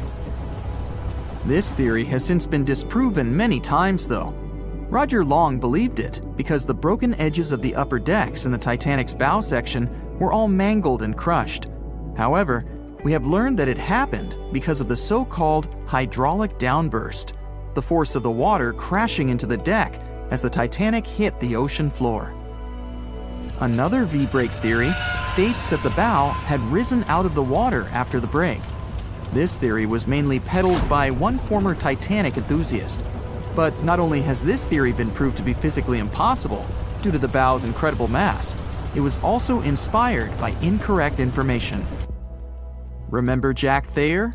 Well, it was based on his sketch and the words of a couple of passengers. But the truth is, none of them had ever seen the Titanic break down like this. Jack himself even stated in an interview that the sketch was completely out of context to what he had actually seen. It was drawn by a passenger on the Carpathia, the ship that received the Titanic's distress signal and came to its aid. It couldn't be used as evidence. Now that we know this, let's move on to the theories that most people believe in. James Cameron's banana peel theory. Who hasn't seen the legendary movie about the Titanic, right? It became the leader of the 70th Academy Awards ceremony in the number of nominations and awards, and deservedly so. But did you know that James Cameron had been interested in the Titanic for many years and studied the ship's history? His books and research are very detailed, and he even came up with his own version of the events. It's called the banana split theory, and this is actually what you could see in the movie. Here's how it goes. The Titanic reaches a 23-degree angle and fractures down to the keel. The double bottom acts as a hinge as the stern falls down. When the double bottom fails, the bow and the stern separate. The stern lists to port, standing vertically, and then begins to go underwater. This theory is the most scientifically accurate one, along with Roy Mengat's theory. Wait, who's Roy Mengat? Mengat theory. Roy Mengat was an engineer who came up with the most plausible theory for the time being. 2:17 a.m. The lights go out on the Titanic. At this moment, the ship is at an angle of 20 to 23 degrees. Suddenly, the vessel snaps in two just around the third funnel. It causes the stern to settle into the water. The keel fails first. The draft and lower hull are crushed and break apart. Water surges into the bow and stern of the ship through the huge cracks, causing the bow section to sink beneath the waves. The stern rises up to the angle of 70 to 90 degrees, and then it sinks too. This theory seems to make the most sense, but it's quite controversial. The survivors who saw the breakup stated that the stern had settled back with the bow completely missing. Mengat's theory, however, contradicts that statement, while James Cameron's scenario takes this into account. Are you thinking what I'm thinking? The truth must be somewhere in the middle. My version. Now, as promised, I'll provide you with my version of the events. Well, it's not really my theory, more like a combination of Roy Mengat's and James Cameron's ones. I believe that James Cameron was right about the breakup. 2:17 a.m. The ship is at a high angle. The lights go out. Then it snaps into two pieces. The bow starts sinking. The double bottom is still attached to the stern for a minute or so. Once the double bottom fails, the two parts separate and the bow goes down. Then, as Mengat said, the stern rises up at a high angle, and then it begins to sink vertically. It might have actually happened because the survivors stated that they had seen a clean break. This means it couldn't be hidden. And they had also seen the stern staying vertically in the air for a long enough time, probably a few minutes, before disappearing. Anyways, all of these are just speculations. Regardless of how the Titanic broke apart and sank, it was a great tragedy. It's already been 110 years since the Titanic collided with an iceberg and sank. Did you know that in 2022, the Blue Star Line Company is completing the construction of an exact replica of the Titanic? Called the Titanic II liner, the ship will be sent sailing along the same route with 2,400 people on board. Let's hope that everything goes well for them. Meet Arthur John Priest.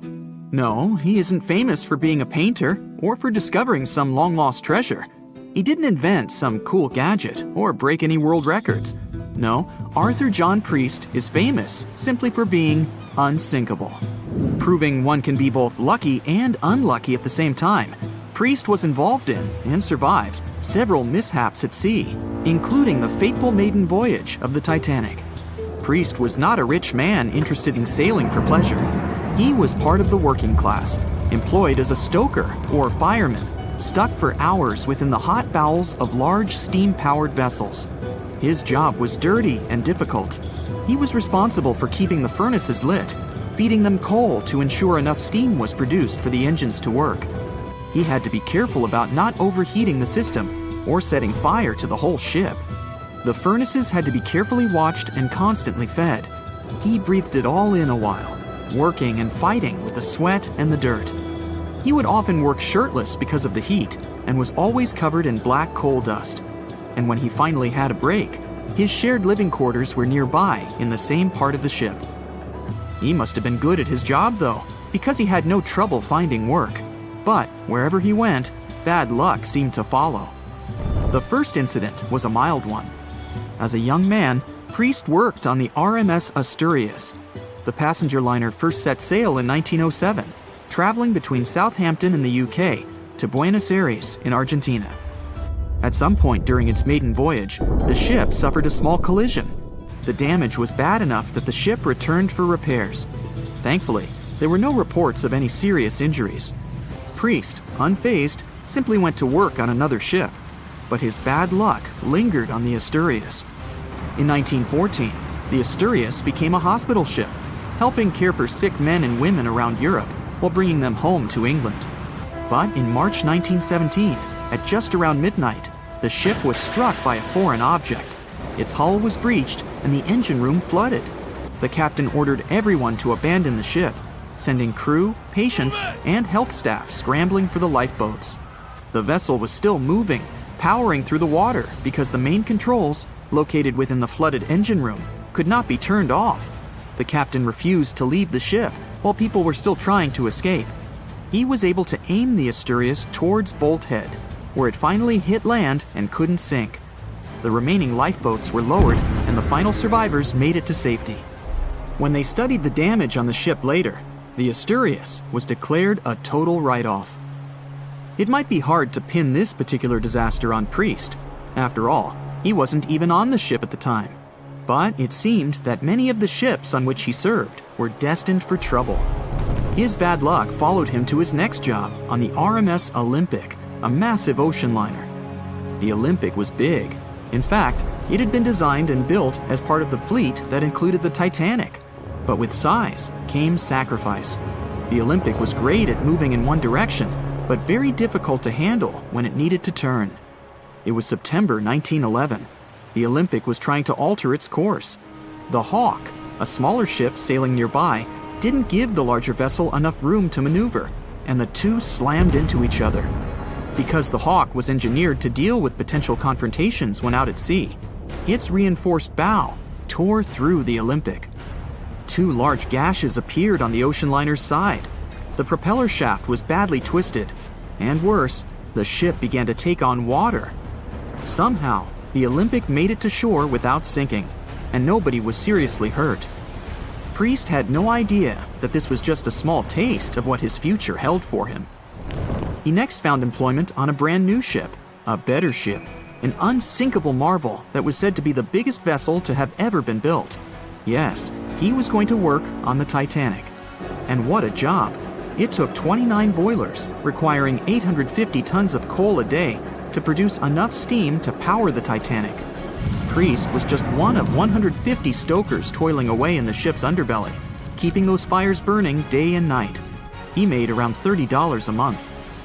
But on April 14, 1912, he would find himself flung from a world of extreme heat to one of blistering cold.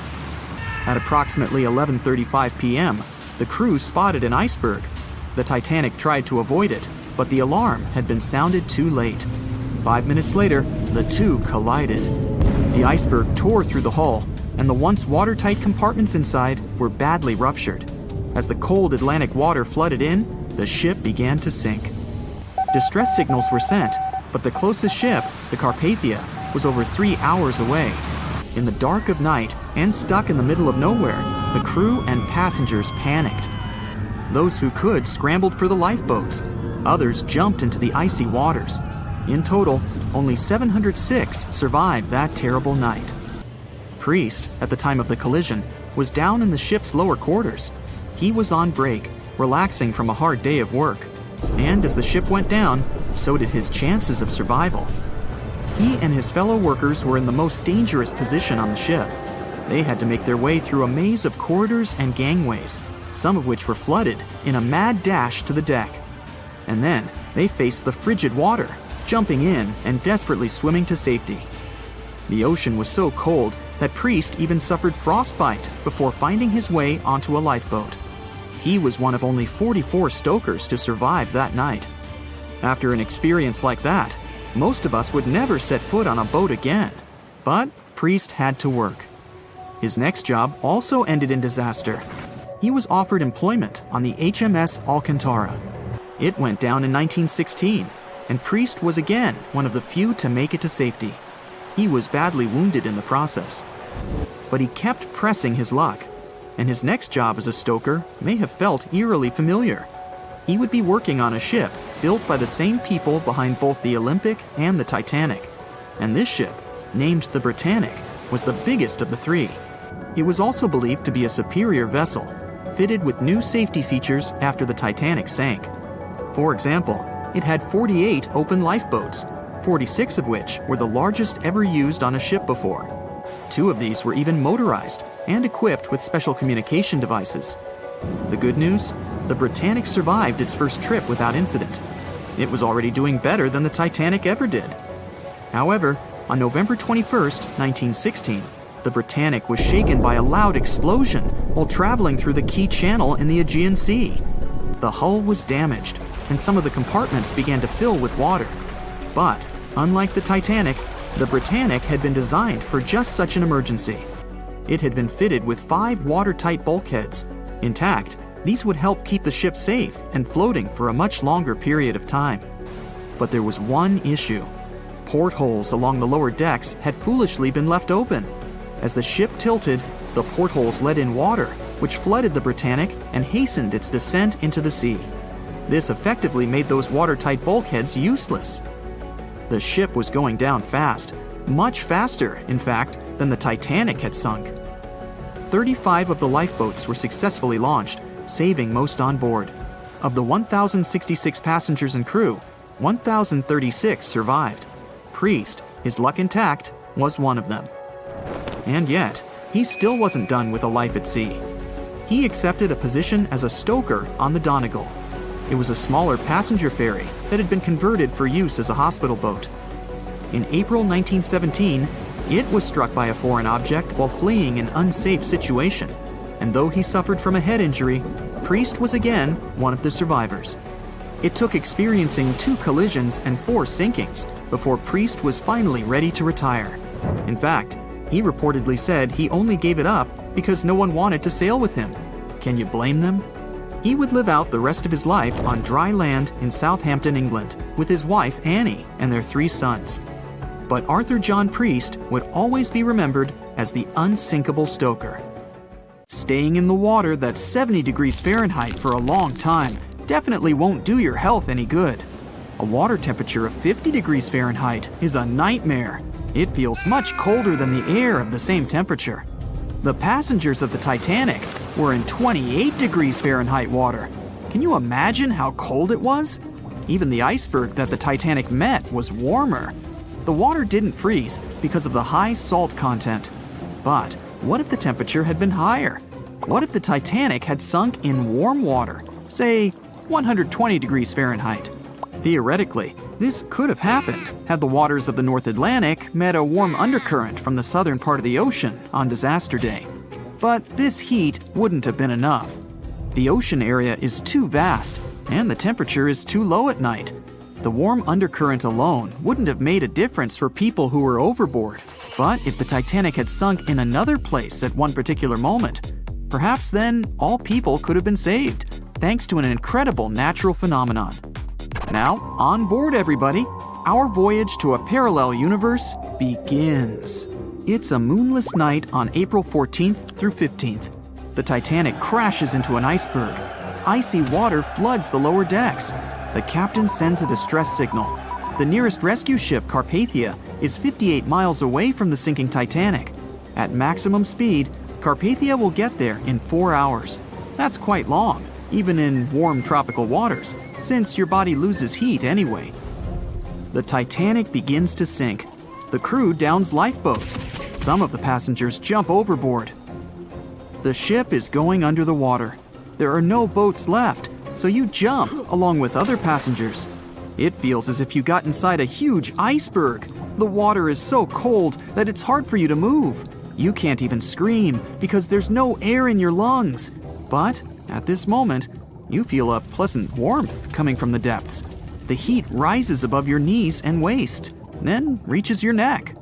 Finally, you regain control of your muscles and can breathe deeply. You notice that all the other passengers feel the same warmth. The water becomes a little hot. It makes you happy.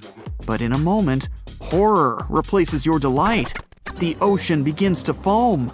And not because of the high temperature, but because something is rising from the ocean floor. You hear a heavy, low sound coming from the depths. It's not a sinking Titanic, but something bigger. You can see a huge iceberg nearby. It's melting, and a huge chunk is breaking off from it. 1 million bubbles appear on the surface. Then you feel something hit you in the leg. Thousands of strange lightweight rocks are rising from below. There are also massive plates among them. People use them as lifeboats. You climb on one of those rocks and look at the ship. It doesn't sink, since all the water is bubbling and pushing the vessel up. You take one of the small rocks and understand everything. It's pumice. An underwater volcano has woken up right under the ship. Thousands of tons of volcanic rock are floating to the surface. When it erupts, its magma shakes the entire space, heats the water, and destroys the seabed. But it doesn't result in anything destructive on the surface. The enormous pressure of hundreds of millions of gallons of water suppresses the volcano's power. Molten rocks of the Earth's crust are pressed against the seabed, and pumice rises to the surface. And here's why it happens. The upper part of Earth consists of many solid parts, tectonic plates. These plates collide with each other and divide. And when one part separates from another, the magma immediately comes up. So, all volcanoes are these unstable fault sites. If the Titanic had sailed over one of these areas during an eruption, many passengers would have been saved. Back in the parallel universe, you notice the Titanic starts sinking again. The water is no longer bubbling. The volcano has gone out. In a matter of seconds, the ocean turns icy again. Fortunately, you have your pumice lifeboat. This is enough to wait for rescuers. But let's imagine a situation with no underwater volcano and an iceberg. A situation when the water was warm from the very beginning. One of the engines in the motor compartment of the ship breaks down. Several pipes burst because of increased pressure, and now there's a crack in the ship's body. Water is filling the lower decks. The ship is sinking. People evacuate on lifeboats. There's less panic since the night is warm and no one is freezing. Each passenger gets a life jacket. The ship is breaking. You understand that you have to jump. The Titanic goes underwater. Many passengers fall overboard in horror. They dive into the dark ocean and immediately come to the surface. Panic and complete chaos take over. The ship disappears in the dark, and finally, it's all silent. A few minutes pass, and you notice there's no panic at all. The water is warm. Almost all passengers have life jackets. Someone is floating on the wooden ship wreckage. After a couple of hours, the water no longer seems so comfortable. The ocean takes away your body heat. To keep warm, passengers swim closer to each other in a tight circle. Yeah, now it's quite possible to wait for another couple of hours till the rescuers come. People on lifeboats sail closer and take those who freeze on board. Passengers take turns, 20 minutes in the water, then 20 minutes in boats. It's essential not to take your clothes off. Even a wet outfit helps keep your body warm for longer. And when it seems that everyone is saved, somebody screams. A girl in a boat looks scared. She trembles with fear and points her finger into the black water. Passengers try to see what's there and notice a triangular fin. 1, 2, 3. There are so many of them! The noise of the sinking ship has attracted a group of sharks. And now, they are circling the survivors, hoping to satisfy their hunger. They're swimming slowly. It doesn't look like they're going to attack. But you should keep your eyes open, as these fish are some of the world's most aggressive and dangerous sharks, the bull sharks. They can be agile, fast, and unpredictable. They don't swim in the cold waters of the Atlantic, but the water in this parallel universe is perfect for them. The sharks are strong and sturdy. They create the illusion of slowness to relax their prey. They're called bull sharks because of their short, blunt muzzle, like that of a bull, and they like to hit a target or other sharks with their forehead. Several fish are ramming boats. Someone falls into the water. Fortunately, people help them back on board. The sharks aren't going to retreat. Chaos and panic ensue. People are screaming and splashing the water with paddles to scare away the fish, but it doesn't help. One of the sharks opens its toothy mouth and clings to a boat. At this moment, you notice more fins nearby. A pack of great white sharks arrives at the party. They are some of the most dangerous animals on the planet. They're big, fast, and strong, and their 300 triangular teeth lined in several rows are sharp as blades. Great white sharks swim around the boats and scare away the bull sharks. You fall off the boat and see a big fin approaching you. Fear awakens the survival instinct in you. You're trying your best to swim away from the shark as far as possible. Of course, it's useless, since the shark is much faster and will definitely catch you.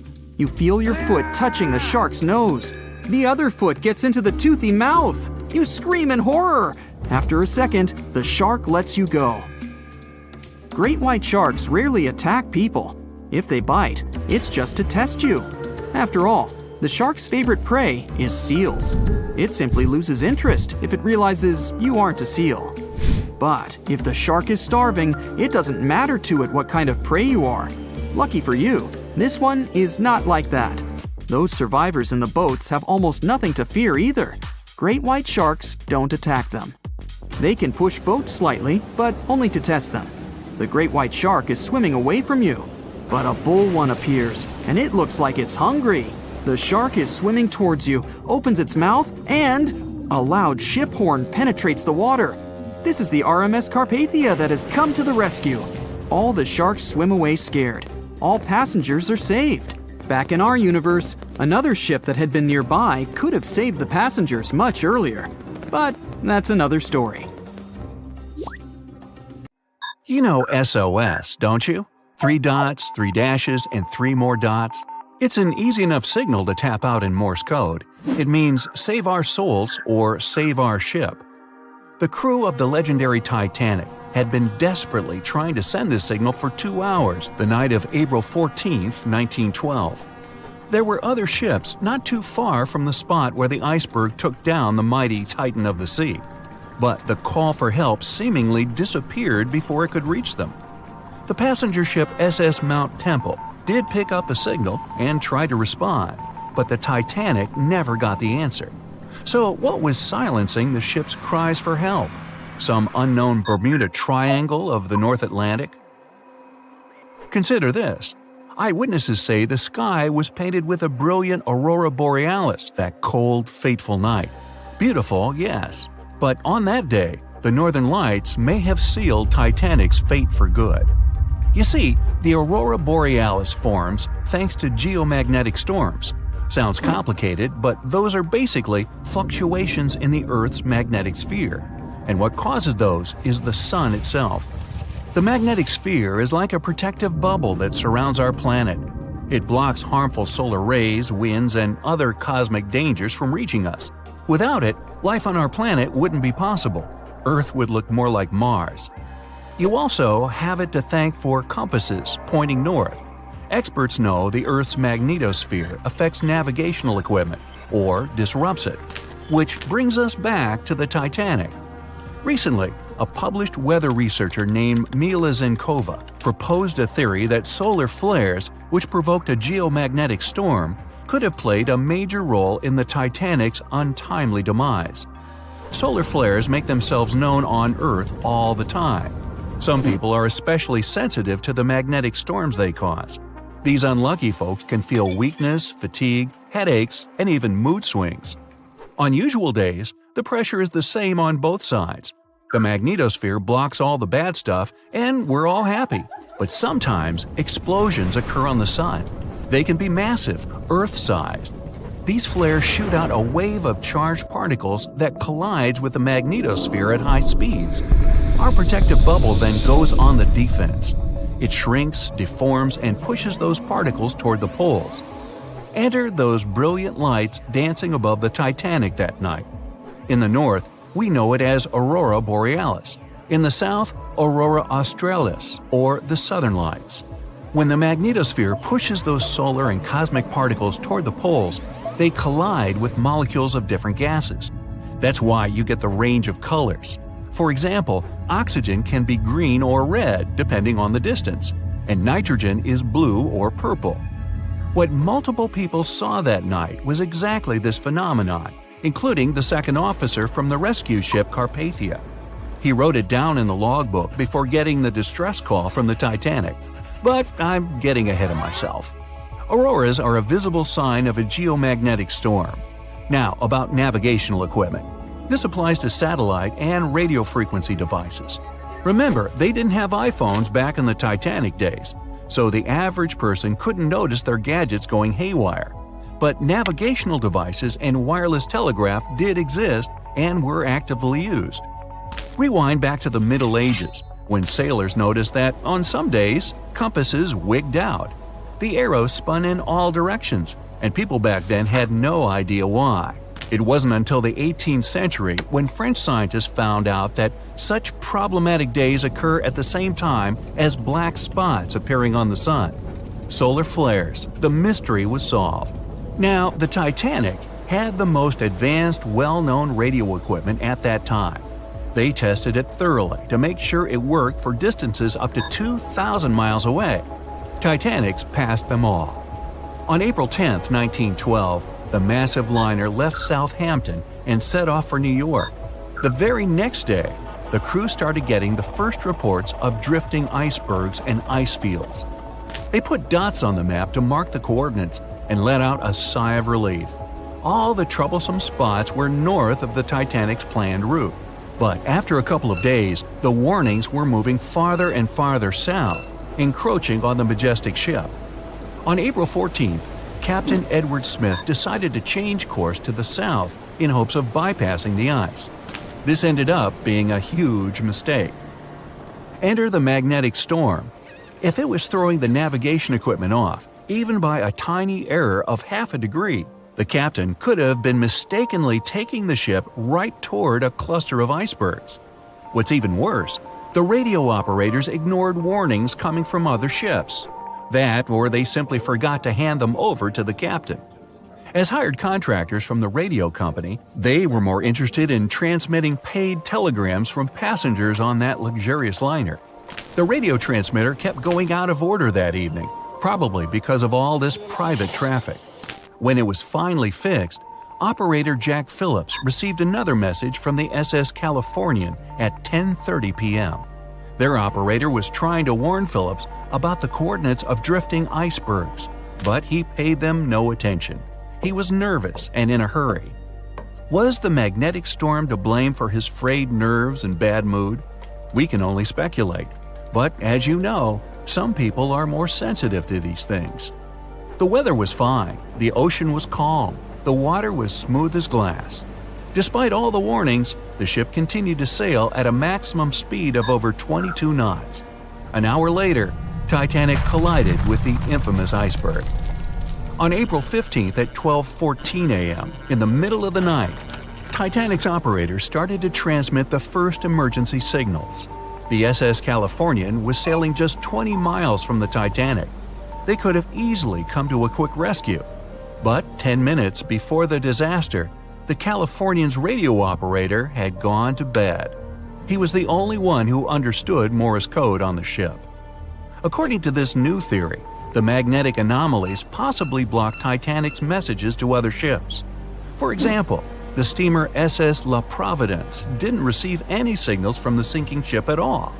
Yet they were still getting transmissions from another giant, the Olympic, which was 500 miles from the Titanic. That night, the signals were acting strange. They simply got lost somewhere in space, or they were like a jumbled riddle, impossible to solve. The SS Mount Temple did get a message and rushed to Titanic's aid. But as fate would have it, the rescue ship got stuck in ice. She did arrive at Titanic's last known coordinates, but the luxury liner was nowhere to be seen. So were the coordinates accurate at all? The steamer Carpathia was about 60 miles away. At 12:30, their radio operator told the Titanic's crew they were rushing to help. The ship famous for coming to the aid, Carpathia, was going full steam ahead. But here's the odd part. At first, they headed to the wrong spot. The magnetic storm could have thrown its equipment off. Good news is the steamer did end up reaching the right place when they saw the lifeboats full of passengers. Interestingly, once she reached land, the Carpathia didn't have any problems with her equipment. The blackout happened just around the wreckage site. The following investigation blamed radio amateurs for blocking signals. We now might know otherwise. Zinkova explains that at that time, they didn't know exactly how and to what extent the sun influences the Earth. No one could have guessed that the sun could tamper with these massive ships' navigational equipment, especially one that had the best of the best at the time. There's another theory that even the moon could have played a role. Some researchers claim that in January 1912, our natural satellite was closer to the Earth than usual. It caused very strong tides and raised the sea level. Every year, icebergs break away from Greenland and stop around Newfoundland. But not that year. The increased water flow pushed them further for 3 months. And come April, they were right in the way of transatlantic ships. Unfortunately, it was a recipe for disaster when it came to the mighty Titanic. No one could ever have imagined that the unsinkable Titanic would collide with an iceberg, except for one man, William Thomas Stead. Well, not directly, of course. It's not like he jolted out of bed one day, envisioning the fall of the Titanic. Rather, he wrote an empowering short story called How the Mail Steamer Went Down in Mid-Atlantic by a Survivor on March 3, 1886, 26 years before Titanic sank. Okay, let's do a super quick recap. Titanic was traveling from Southampton to New York in April 1912 in the North Atlantic. The ship hit an iceberg, and less than 3 hours later, it was completely underwater. Out of 2,208 people on board, just 706 survived due to the limited number of lifeboats and icy cold water. Another passenger ship, Carpathia, heard the distress call, picked up the survivors, and brought them safely to New York. The short story William Stead wrote was about Thomas, a British sailor, who got on a passenger liner bound for the U.S. At one point, the protagonist realized there weren't enough lifeboats for everyone on board the ship in case something happened. A couple of days later, heavy fog covered everything in sight. Luck was not on the liner's side, and it collided with a stray ship, just like Titanic struck an iceberg. Only 200 out of the 916 people made it safely to the U.S. The main character managed to survive by jumping into the water and climbing into one of the lifeboats. Now, you'd think that the story riled up everyone in the industry to add extra lifeboats on ships. But sadly, it received very little attention when it was published. Even more tragically, William Thomas Stead was on Titanic when it sank, and he didn't make it. The survivors who knew Stead mentioned that he had always been cheerful and had loved to chat during meals. He complimented the ship's design and how sturdy it was. Witnesses also talked about how he had been helpful when the ship had been sinking, having given his life jacket to someone else. He was a journalist by profession and was on his way to New York for a ceremony. One of his most important contributions to modern journalism was the use of illustrations in every newspaper article. He also introduced newspaper interviews, and they're still used to this day along with illustrations. But this story wasn't the only published work that predicted the disaster. Morgan Robertson was an author and former ship captain who wrote short stories and novels. His most notable novella is The Wreck of the Titan. It's also known as Futility. The book was written in 1898, 14 years before Titanic. It was a fictional story about the Titan, an ocean liner similar to Titanic, which was crossing the North Atlantic. It's also a coincidence that Titan was just as fast as Titanic and shared many other similarities, like size and design. The book described it as unsinkable and the largest ship to hit the ocean at the time. That's what they said about Titanic, too. Another eerie similarity was the limited number of lifeboats it had. The story took place in April, and that's when Titanic set off on its journey and hit the iceberg. The Titan story also mentioned that barely anyone had survived that horrible accident. Unlike Stead's story, the protagonist of Robertson took a different path. The Titan sinking happened somewhere halfway through the book, so after the accident, the main character went on with his life. The book was brought back into the spotlight after the Titanic disaster. How could someone describe the events that took place almost a decade later so accurately? Many started to believe Robertson could see the future. But the reality was that Robertson knew his way around a ship. It was easy for him to write down the nitty-gritty of things without doing more research. Realistically, one of the biggest threats for ships at that time was hitting an iceberg or colliding with other ships. The next story sounds somewhat mysterious.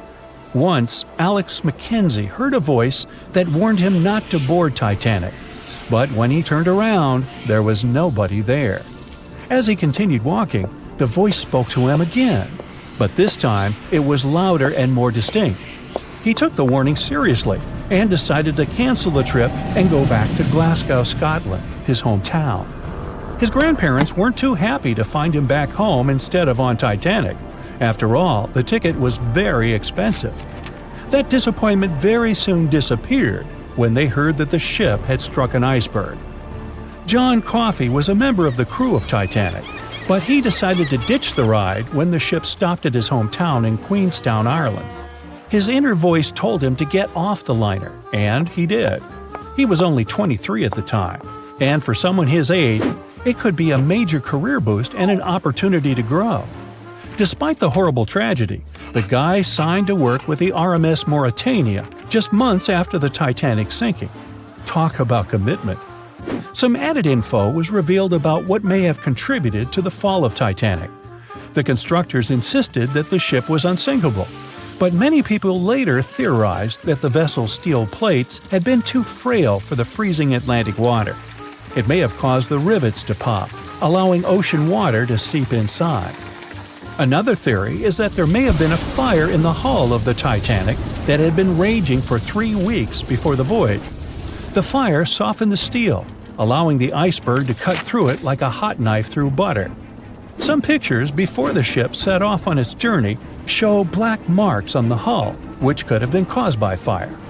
Either way, the iceberg would have caused significant damage in any case, no matter if there was a fire or not. Some people also blame those who designed the Titanic. The ship was built with large joints at the bottom, which probably snapped easily during the collision. Of course, these are all theories, but we know for a fact that the iceberg was the main character of this drama, and that the works of Stead and Robertson should have been taken seriously. Either way, this should be a lesson for the future, helping to prevent similar tragic accidents.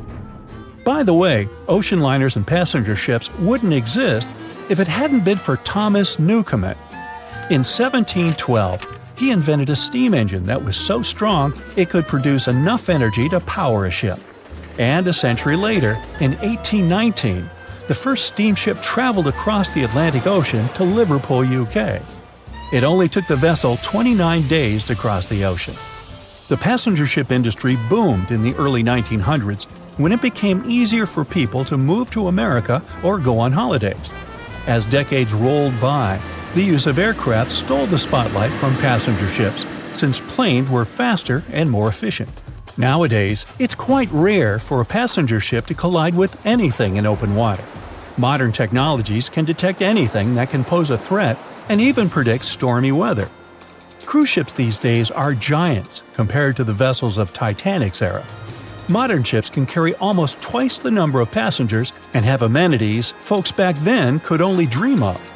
Most cruise ships these days have several restaurants to choose from, multiple swimming pools, and game rooms to catch a break. If you're in the mood for some fun, you can watch live performances.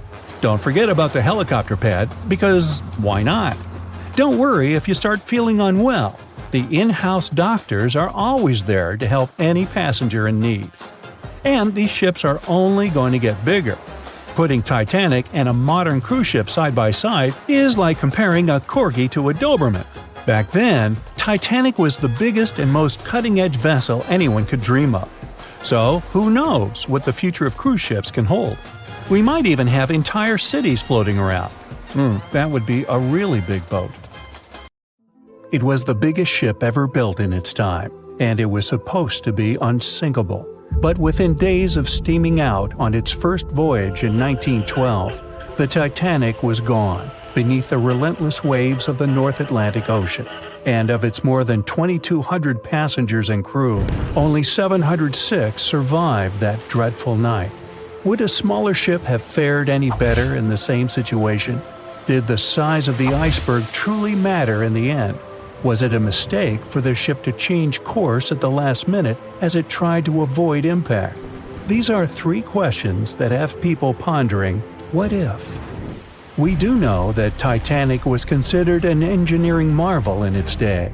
Designed by Thomas Andrews for the British shipping company White Star Line, it was just over 880 feet long and 175 feet tall. Built with abundant space for 840 staterooms, a swimming pool, a squash court, a gym, and 2 dining rooms. But it was below deck that one of its most impressive new features could be found. Titanic's hull was divided into 16 compartments designed to be watertight. Up to 4 of these compartments could take on water in the event of a breach, with the remaining 12 helping to keep the damaged ship afloat. It was thanks to these compartments that the ship was regarded as unsinkable. Rumor has it that Philip Frank, White Star Line's vice president, even declared, "There is no danger that Titanic will sink.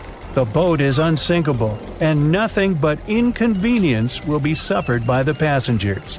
On April 14, 1912, that proved to be mistaken when Titanic struck an iceberg. As ice ripped along the ship's hull, several of those watertight compartments ruptured. It took only 2.5 hours for Titanic to sink. Did the size of the iceberg that hit Titanic seal its fate? Would a bigger or smaller iceberg have made any difference?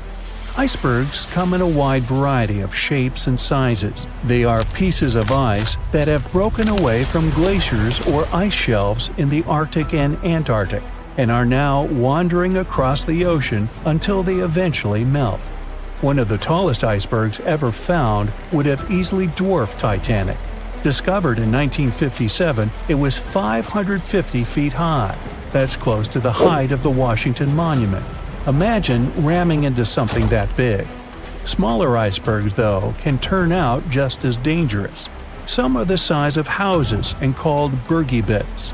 Others, closer to the size of a car, are called growlers. These can be much harder for ships and boats to locate, making them more difficult to avoid.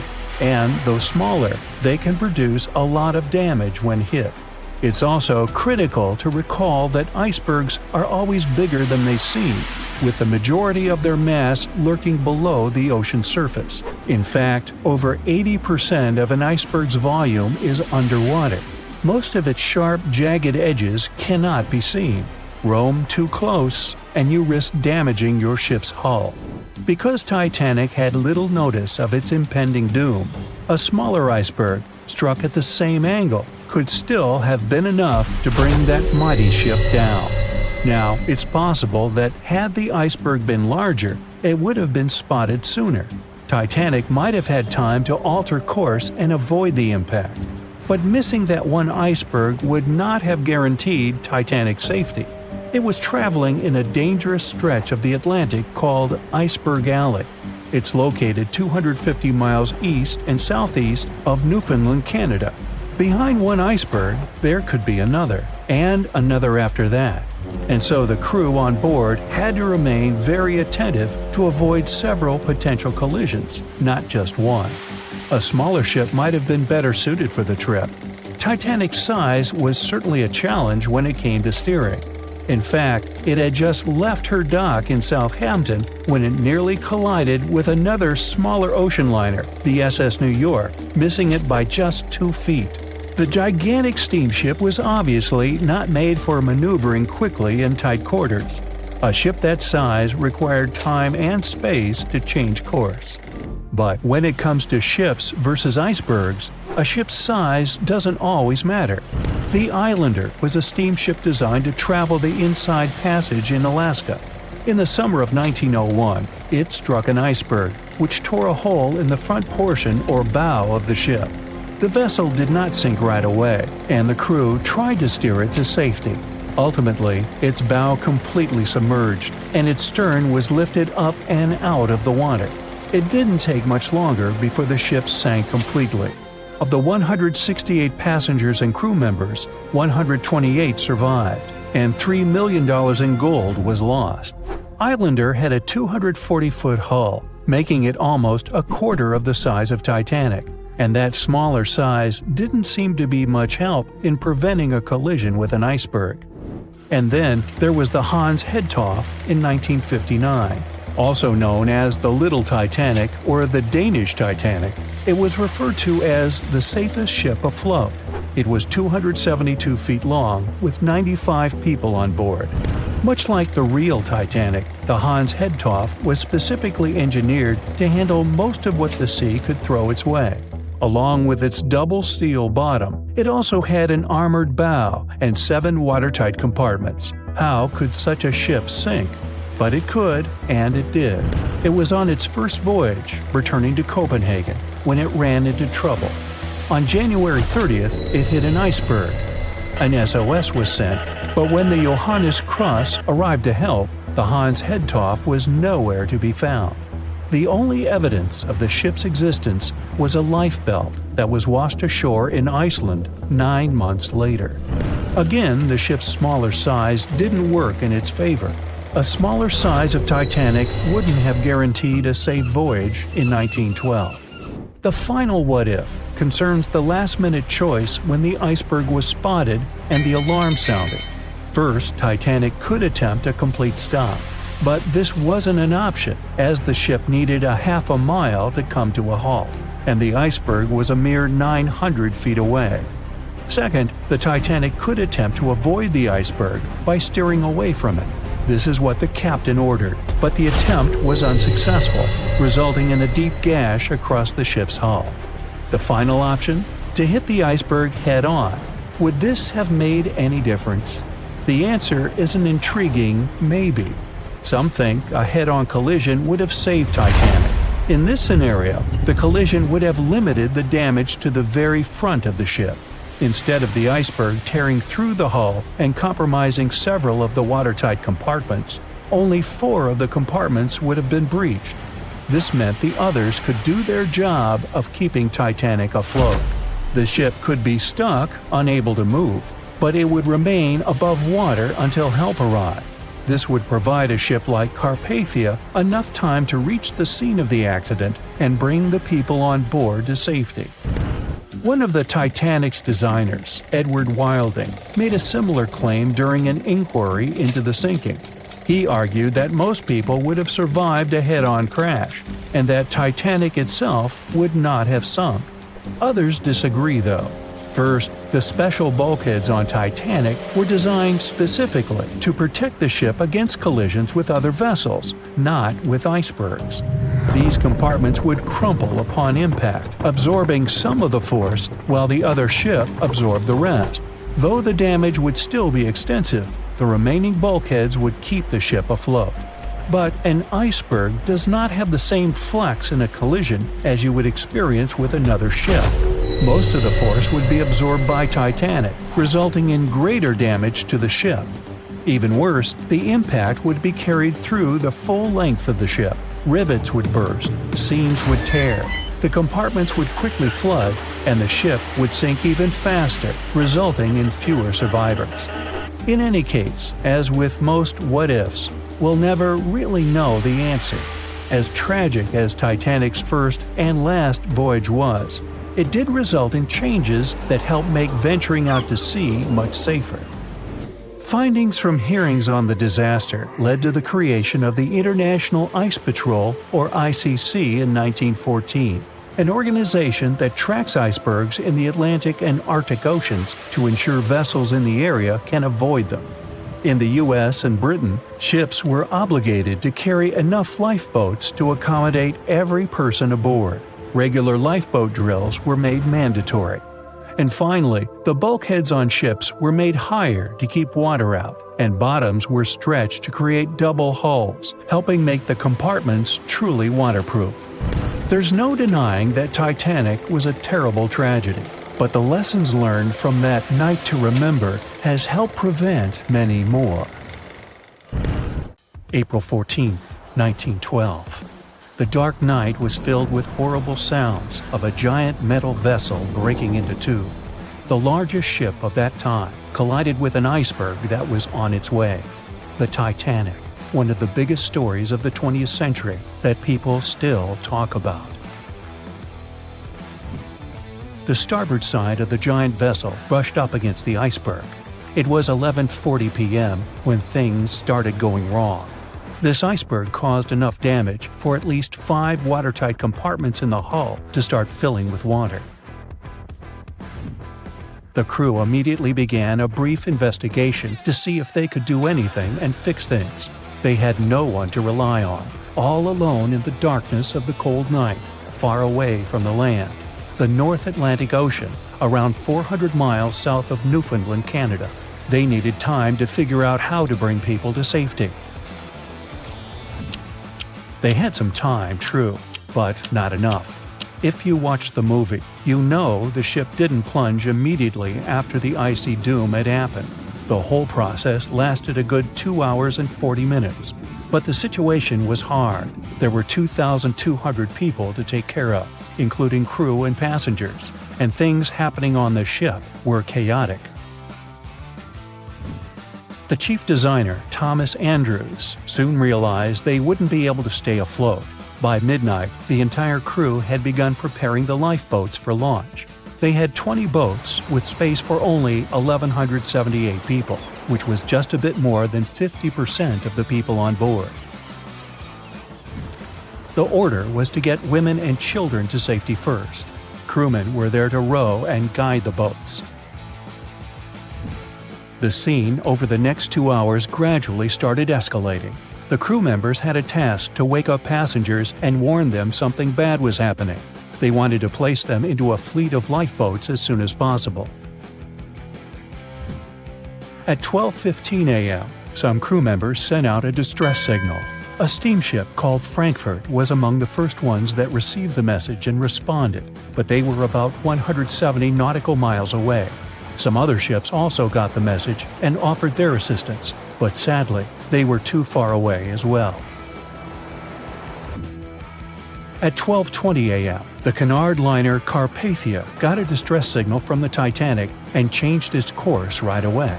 They were 58 miles away at the time, and it would take them more than 3 hours to get there.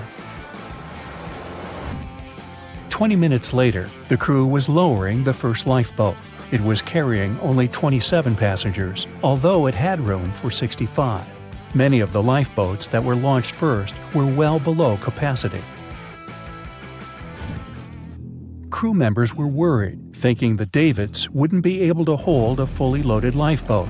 And in the beginning, many passengers were just too afraid to leave the ship. They still thought Titanic was unsinkable and couldn't imagine the scenario that was going to happen 1 to 2 hours later. The crew was firing the first of 8 distress rockets. Unsuccessful. No one was close enough to help. By 1:20 a.m., they lowered 10 lifeboats. Number 8 had only 28 people in it. One of the passengers on the number 10 was 9-week-old Melvina Dean. She would later become the last survivor who lived until 2009 and turned 97. It was 2 a.m. already. 3 of the collapsible boats were the only lifeboats that remained on the ship. The bow of the vessel had sunk low and had tipped far under the surface. People around it could now clearly see stern propellers above the water. Crew members were lowering collapsible lifeboat D from the roof of the officers' quarters with over 20 passengers in it. As the ship's bow went under, the water was washing collapsible A from the deck. Those 20 people were struggling because their boat was partly filled with water. As crew members were trying to release collapsible B, it fell. Before they righted it, the water swept it off the ship. 30 passengers still managed to find safety on the overturned lifeboat. At 2:17 a.m., the ship's wireless operator decided to transmit one last distress call. A minute later, the light on the ship finally went out. Titanic and all left on board plunged into darkness. The bow continued to sink, and the stern was rising higher above the surface, which placed great strain on the midsection. Horrible sounds were filling the night. Titanic, this massive, legendary ship so many people placed their hopes in and were excited about, broke into 2 between the 3rd and 4th funnels. Reports would speculate it took about 6 minutes for the bow section to reach the ocean bottom. The stern settled back in the water before it rose again into a vertical position. It remained in this situation until it finally disappeared into the ocean. At 2:20 a.m., the stern apparently retained air inside, and water pressure crushed it as it went down. The stern landed about 2,000 feet away from the bow. People consider the Titanic the fastest ship in the world. They thought it was unsinkable because 4 of its compartments could be flooded, and that still wouldn't cause a critical loss of buoyancy. Its life was problematic since its beginning. While the ship was leaving port, It moved within a couple of feet of the steamer New York. It managed to safely pass by, which was a huge relief for all those worried passengers massed on the ship's decks. Titanic sailed off on the 10th of April. Its first journey was across the highly competitive Atlantic route. On the launch day, the Titanic became the biggest movable object in the history of humankind, 882 feet long, 92 feet wide. Not that big if you compare it with today's ships. The biggest cruise ship in the world today is Royal Caribbean's Symphony of the Seas, which is roughly 5 times the size of Titanic. If you put that ship in a vertical position, it would be nearly as tall as the Empire State Building, which is 1,250 feet without antennas. But Titanic was a huge attraction back in its time. At one moment of their journey, they stopped in France, after which they made another stop in Ireland. Once the final passengers boarded, the massive ship set out at full speed for their final destination, New York City. 4 days after the beginning of its journey, Titanic failed to divert its course from a huge iceberg, the story we all know about. Only 700 people survived, and most of them were women and children. The night was extremely cold, 1 hour and 20 minutes after Titanic had gone down to the bottom of the ocean. Survivors weren't even sure someone was coming to save them. Finally, they saw the light. It was Carpathia coming towards them. They came for the people in the lifeboats. The crew brought them aboard and pulled a handful of other passengers out of the water.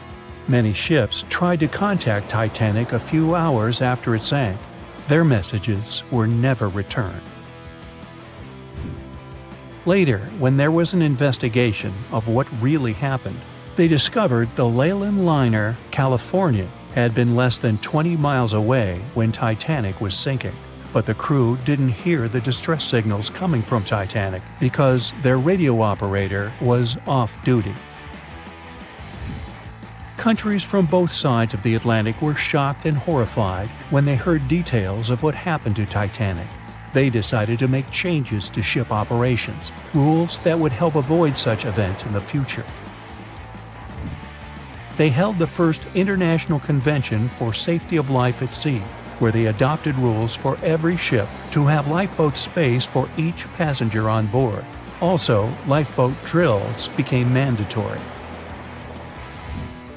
They also decided to establish an international ice patrol. Its main role was to monitor icebergs in the North Atlantic shipping lanes. Ships also needed to maintain a 24-hour radio watch. Titanic wasn't built alone. Because of the size of this magnificent ship and all the new equipment it required, it would have been too expensive as a one-off. So the team built the Titanic alongside 2 sister ships, and both of them had eventful lifetimes. RMS Olympic came first. It was launched in 1910, and for a whole year was the biggest liner in the world. The Britannic was another sister ship that sailed for a while before it too ended down on the ocean bottom. But only Titanic became a legend and one of the most fascinating stories of modern history. The year was 1854, and the SS Arctic, the fastest passenger liner of its time, set out to cross the Atlantic. As it sailed through the misty veil, it slowly disappeared into the unknown. The Collins Line, an American shipping company, was started in 1818 and only began seriously trading in the transatlantic by 1835. Its steamships crossed the Atlantic from Liverpool to New York within just 10 days. Doesn't sound like a great speed today, I know, but back then, the same thing took other ships several weeks. Light on the water with their wooden hulls, powering through with a strong steam engine, those steamships were the favorite choice for many high-profile people. What could go wrong with such an advanced ship, they thought. This reminds me of some other ship everyone believed to be unsinkable. But anyway, back to the Collins Line. It grew to be a serious contender on transatlantic routes, with only one other competitor, the Cunard's Line. It was a British company also aiming to be the main force through the Arctic Passage. In 1835, the company received a new ship that traveled to Liverpool and came back to New York with the largest cargo ever at that time. From then, the Collins Line was steadily growing. It seemed like there would only be future successes for it. Unfortunately, their lavish ships became costly to run with the amount of coal used. Massive power along with weak wooden hulls meant they needed many repairs after each voyage.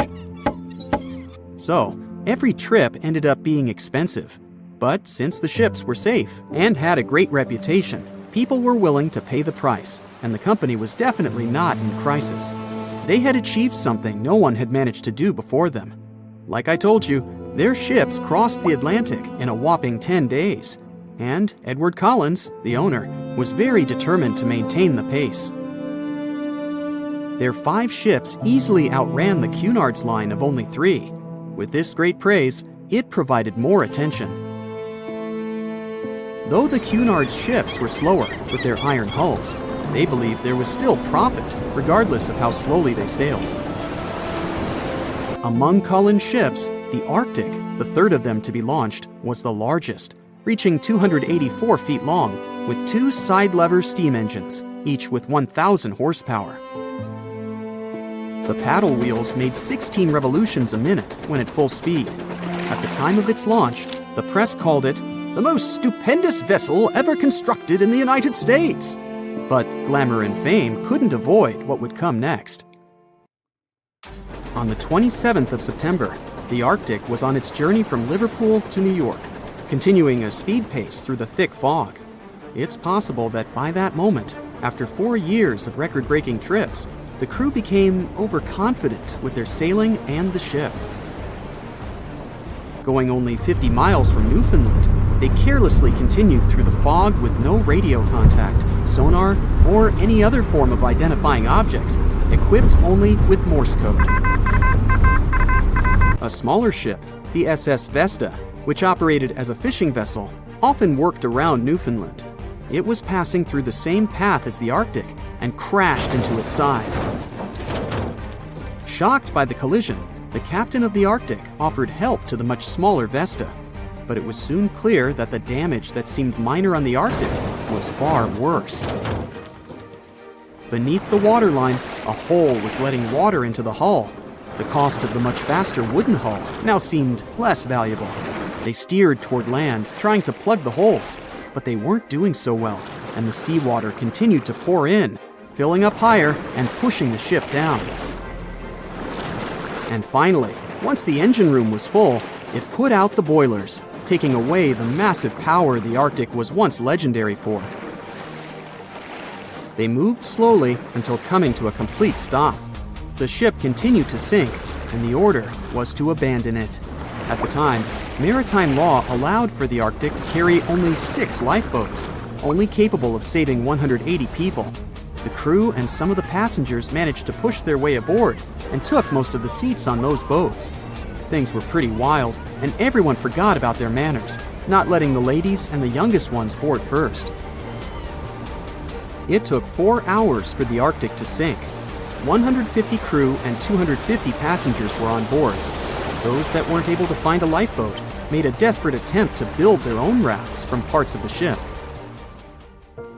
2 days later, only 3 boats made it safely to the shore. The other 3 were never found. Believe it or not, the rescue party also saved some people that had been clinging to the wreckage for 2 days. Unlike the crew, the captain went down with the Arctic, but amazingly survived. He would be only one of 85 people that made it, out of the 400 on board. When the news arrived 2 weeks later, the public responded with great sadness to the losses. Great anger soon followed towards the poor safety measures and the crew. The press published demands to change the laws for more lifeboats. It only made sense to have enough for every person on board a ship. But they ignored those requests. This neglect would lead to more disasters in the future. Enough lifeboats would only come into maritime law some 60 years later, after the disaster of the Titanic. Edward Collins' wife and 2 children were also aboard the ship and didn't return. He was heartbroken, but didn't stop running his business. The Collins line still had a reputation to uphold, the biggest, fastest, and most luxurious on the Atlantic. Edward Collins would now build an even better ship than any other. It was named the Adriatic, and it was the largest ship in the world, 354 feet long. With 2 alternating steam engines that had never been built of this size. These steam engines at the time were at the height of engineering, though today you can only see them in models and toys. With the new addition of 2 masts, the Adriatic would also be able to sail if needed. Luckily, they made some lessons from the disaster of the Arctic. But before their new ship, the Adriatic, was built, another disaster had occurred. The sister ship of the Arctic had also sunk. They believed this second ship was desperate to stay in front of the Cunard's line and hit an iceberg somewhere during the race. This weird contest took the lives of 141 people. The desperation of Collins and his weakly built hulls pushed the company towards bankruptcy in 1858. The newly built Adriatic, costing over $1 million, had only made 1 voyage in the end. And even that voyage was considered a disaster. The ship collided with a tugboat. It still managed to finish its maiden voyage at a suitable time. After the company had gone bankrupt, they had to sell the ship for only $50,000. They removed the great giant engines, replacing them with only sails. Although it was once the greatest ship on the high seas, it was only 30 years later until it was abandoned, labeled irreparable, and anchored in a river. The other remaining ships were also sold and only used for parts. Edward Collins left the industry altogether, seeking work on dry land instead. As the Collins line was no longer in the mix, the Cunards would grow in strength. Without competition, they would win the Blue Riband for the next 30 years, and 180 years later, after producing hundreds of ships. They still have a constant presence on the seas as they provide transatlantic crossings, world voyages, and leisure cruises. To this day, the Cunard line is the only one to run ships between Europe and America, and it's great proof that it's not always the fastest that's the best. Thick fog is rising over the ocean as the sun is slowly sinking towards the horizon. It's hard to see further away than a few dozen feet, but that's enough to notice a hulking, skeletal shape in the distance. As your ship approaches the figure, your heart beats faster, and then you make out the details of another vessel, abandoned by the looks of it. Ghost ships do exist, and their mysteries aren't always solved. Take MV Hoita, for example. It was a wooden vessel built in 1931 as a luxury yacht. It had served well to various people over 20 years before it was bought by a Samoan sailor and became a merchant ship. In 1955, though, Hoita's service came to an abrupt and mysterious end. On October 3rd, it set sail for another trading voyage that should have taken no more than 48 hours. Delays happen in the sea, so when Hoita didn't arrive on October 5th as scheduled, there was little worry yet. But then it failed to come on the following day too. There was no distress signal or any other sign of Hoita's presence anywhere between its departure and arrival points. A search and rescue party was dispatched to find the ship, and for 6 days, they were scouting the area of nearly 100,000 square miles.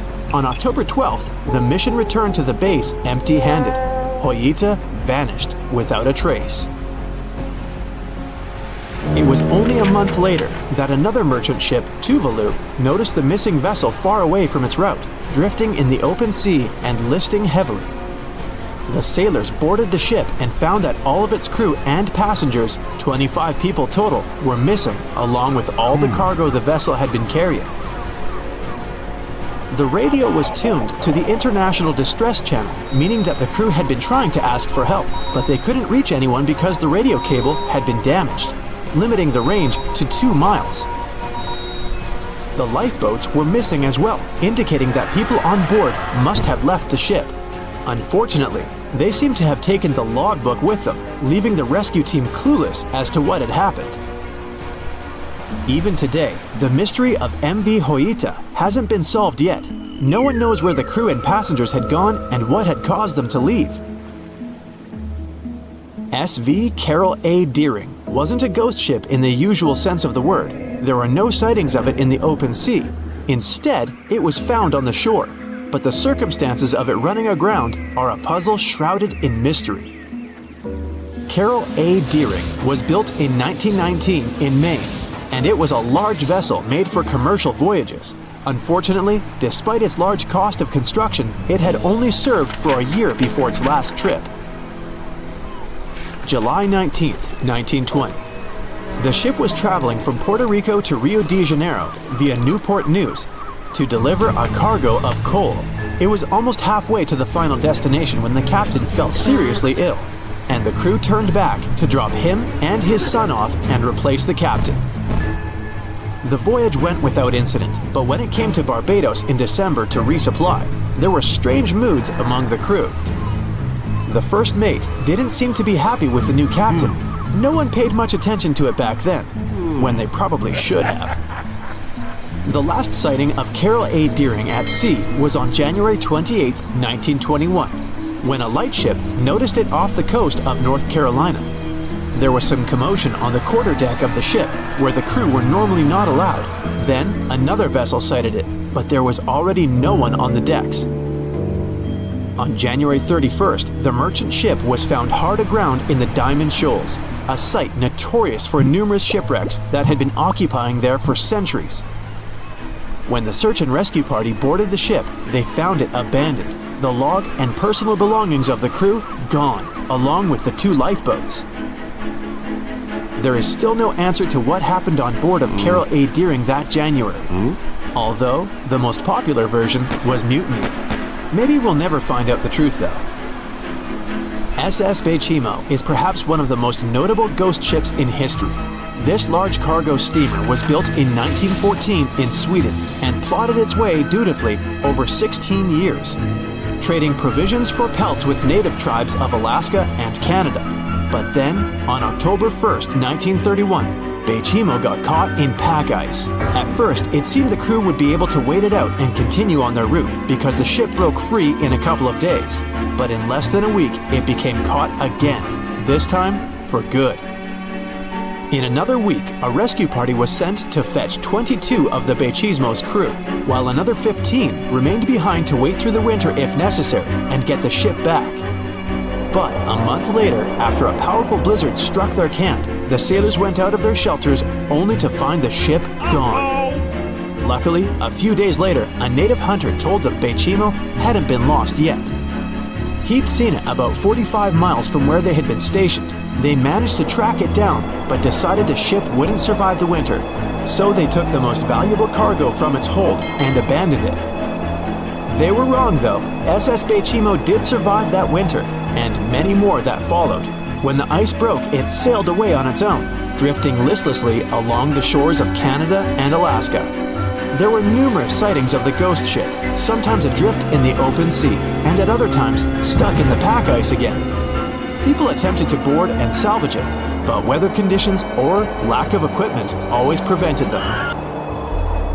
SS Bechimo was last sighted by native Alaskans in 1969, 38 years after its abandonment. What became of it later remains unknown.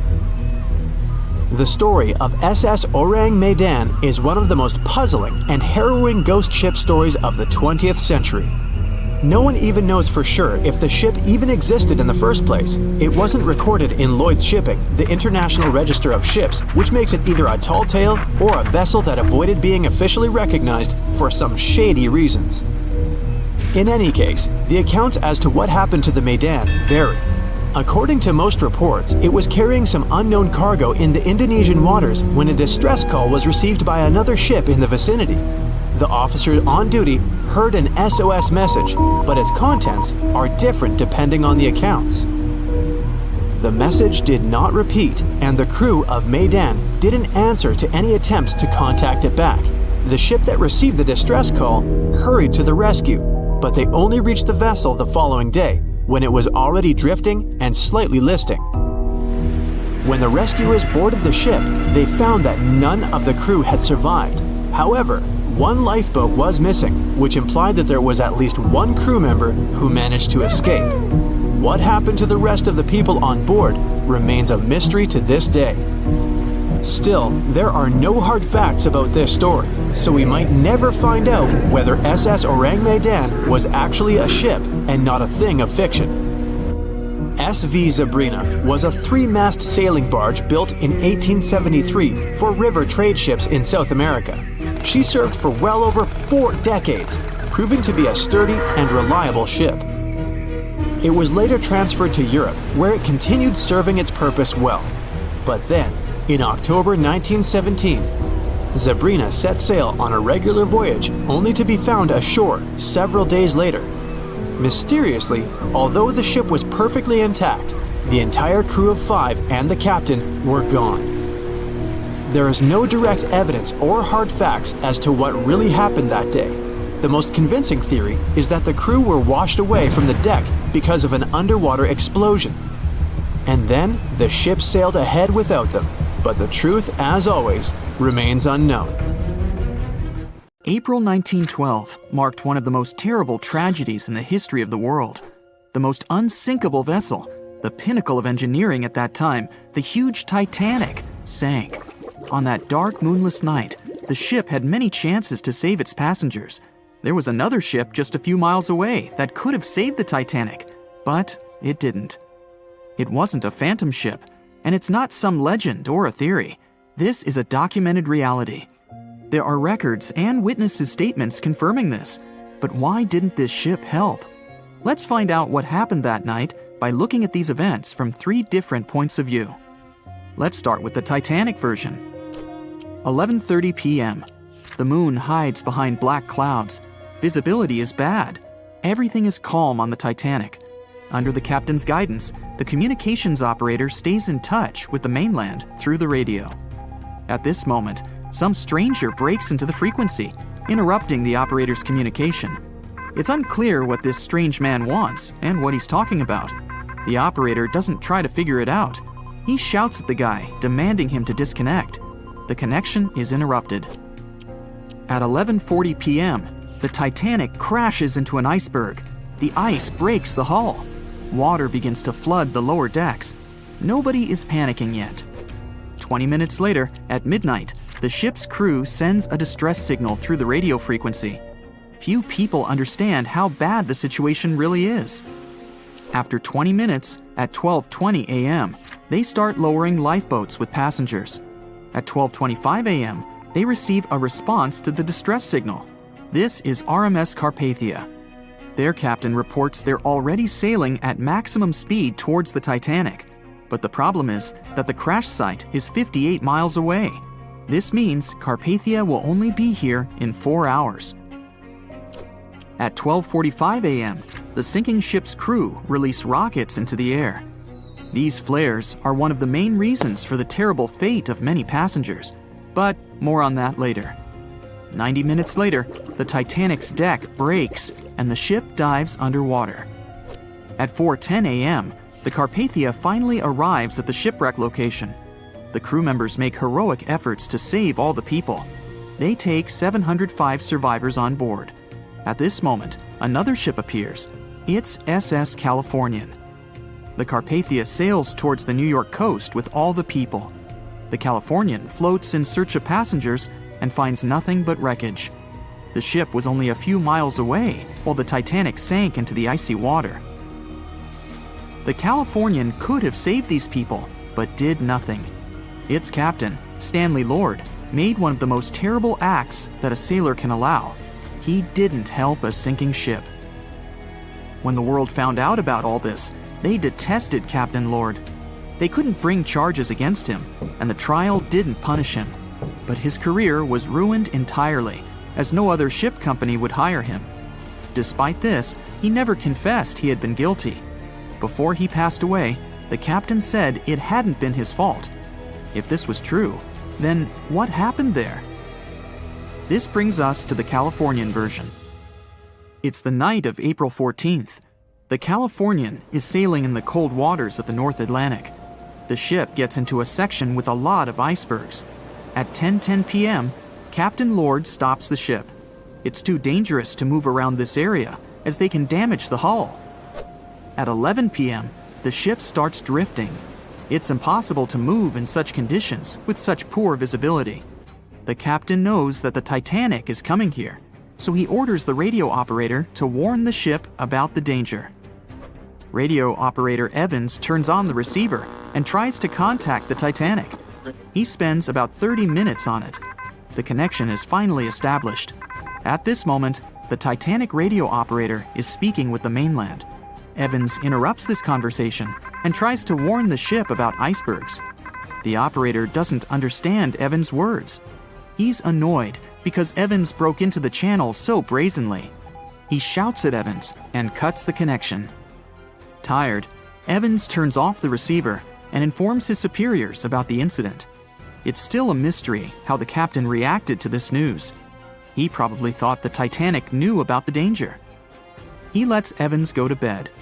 If Evans hadn't turned off the radio and waited 1 hour, he would have heard a distress signal from the Titanic. But you shouldn't blame him. At this point, he has no official reason to stay at the transmitter. Evans is too exhausted and can't fight drowsiness. So, Evans goes to bed. The Titanic begins to sink. Its captain sends a distress signal. The operator on board the Carpathia catches it, but the Californian doesn't, since the receiver is turned off. Captain Lord can't sleep. He feels that something is wrong. Meanwhile, the Titanic is rapidly sinking under the water. The captain gives the order to launch rockets into the air. And here is where one of the critical mistakes takes place. They release warning lights, but they are not red. The crew forgot to take red rockets on board for some reason, so they lit up the sky with a bright white light. If you need to send a distress signal, you need to release red lights. Captain Lord sees these lights, but doesn't perceive them as a cry for help. It can't be that there are no standard red rockets on such a massive ship as the Titanic. But, unfortunately, it can. Captain Lord thinks the Titanic is sailing away. Perhaps there is some unknown reason behind those white lights, but he doesn't really know. So, Captain Lord has no idea that the Titanic is sinking. He still decides to contact the ship, but this time, not through radio communication. Captain Lord doesn't wake up the radio operator and sends a signal to the Titanic through a signal lamp. It's important to understand that many old-school captains didn't take radio communication seriously. They didn't understand the value of this technology. That's why Captain Lord doesn't wake up Evans. He sends light signals, but the Titanic doesn't respond. Many survivors later mentioned seeing the flashing lights of the Californian, but there was nothing they could have done. The ship's crew doesn't hear their cries for help. At 2:20 a.m., the Titanic completely goes underwater. A little more than 2 hours later, radio operator Evans wakes up and turns the transmitter on. He hears many rescuers talking about the sunken ship. Evans understands everything. He reports this to the captain. At that moment, the Californian immediately heads to the wreck site. They meet Carpathia there. With the survivors on board, it sails towards New York.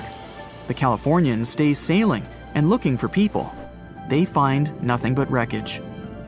The Californian returns to the mainland. The news about the ship that could have saved the Titanic is spreading all over the country. The trial begins. Captain Stanley Lord and the crew tell their version. They say their ship had been standing still. Many people don't believe them, and some of the surviving passengers claim to have seen the Californian sailing by. Still, the judge declares them innocent. 1962. Captain Stanley Lord is a very old man. He calls a notary to confess something. The captain makes his last remark about this case. He swears he's not guilty. But if it wasn't the Californian sailing past the Titanic at that moment, then what? The Samson theory could answer that question for us. The sealing ship Samson is sailing in the cold waters of the North Atlantic. The crew aren't sleeping. They carefully study the surroundings, but not because they're afraid of icebergs. They're scared of meeting with the U.S. Coast Guard. The Samson ship's crew catch seals, which is illegal. At 12:45 a.m., Samson's captain sees white signal rockets. The team is sure it's the Coast Guard. They turn off the lights and sail away. It's dark, so they don't notice the sinking Titanic. They return to the coast of Iceland and hear about the disaster. They realize they have abandoned the drowning passengers. The nephew of one of Samson's crew members reads about this story in his uncle's diary. The nephew asks for permission to publish these recordings. All the people realize that Captain Lord wasn't guilty, but unfortunately, he didn't live to see this moment. Actually, it's still unknown who is guilty in this story. 2 ships were nearby the Titanic. Their captains were adequate people. They would have helped save all the passengers. Their fault was that they couldn't understand what the Titanic wanted on that dark night. Someone forgot to put red flares in the box. This small but fatal detail was one of the leading causes of the tragedy. The night was dark and scary. A few hundred people were sitting in lifeboats, not knowing what would happen next or what their lives would look like from that moment on.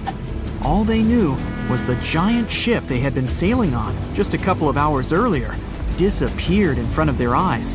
They were alone, waiting for help. Is anyone even coming? They had no idea if the rest of the ships that were traveling relatively close to them had heard their call for help.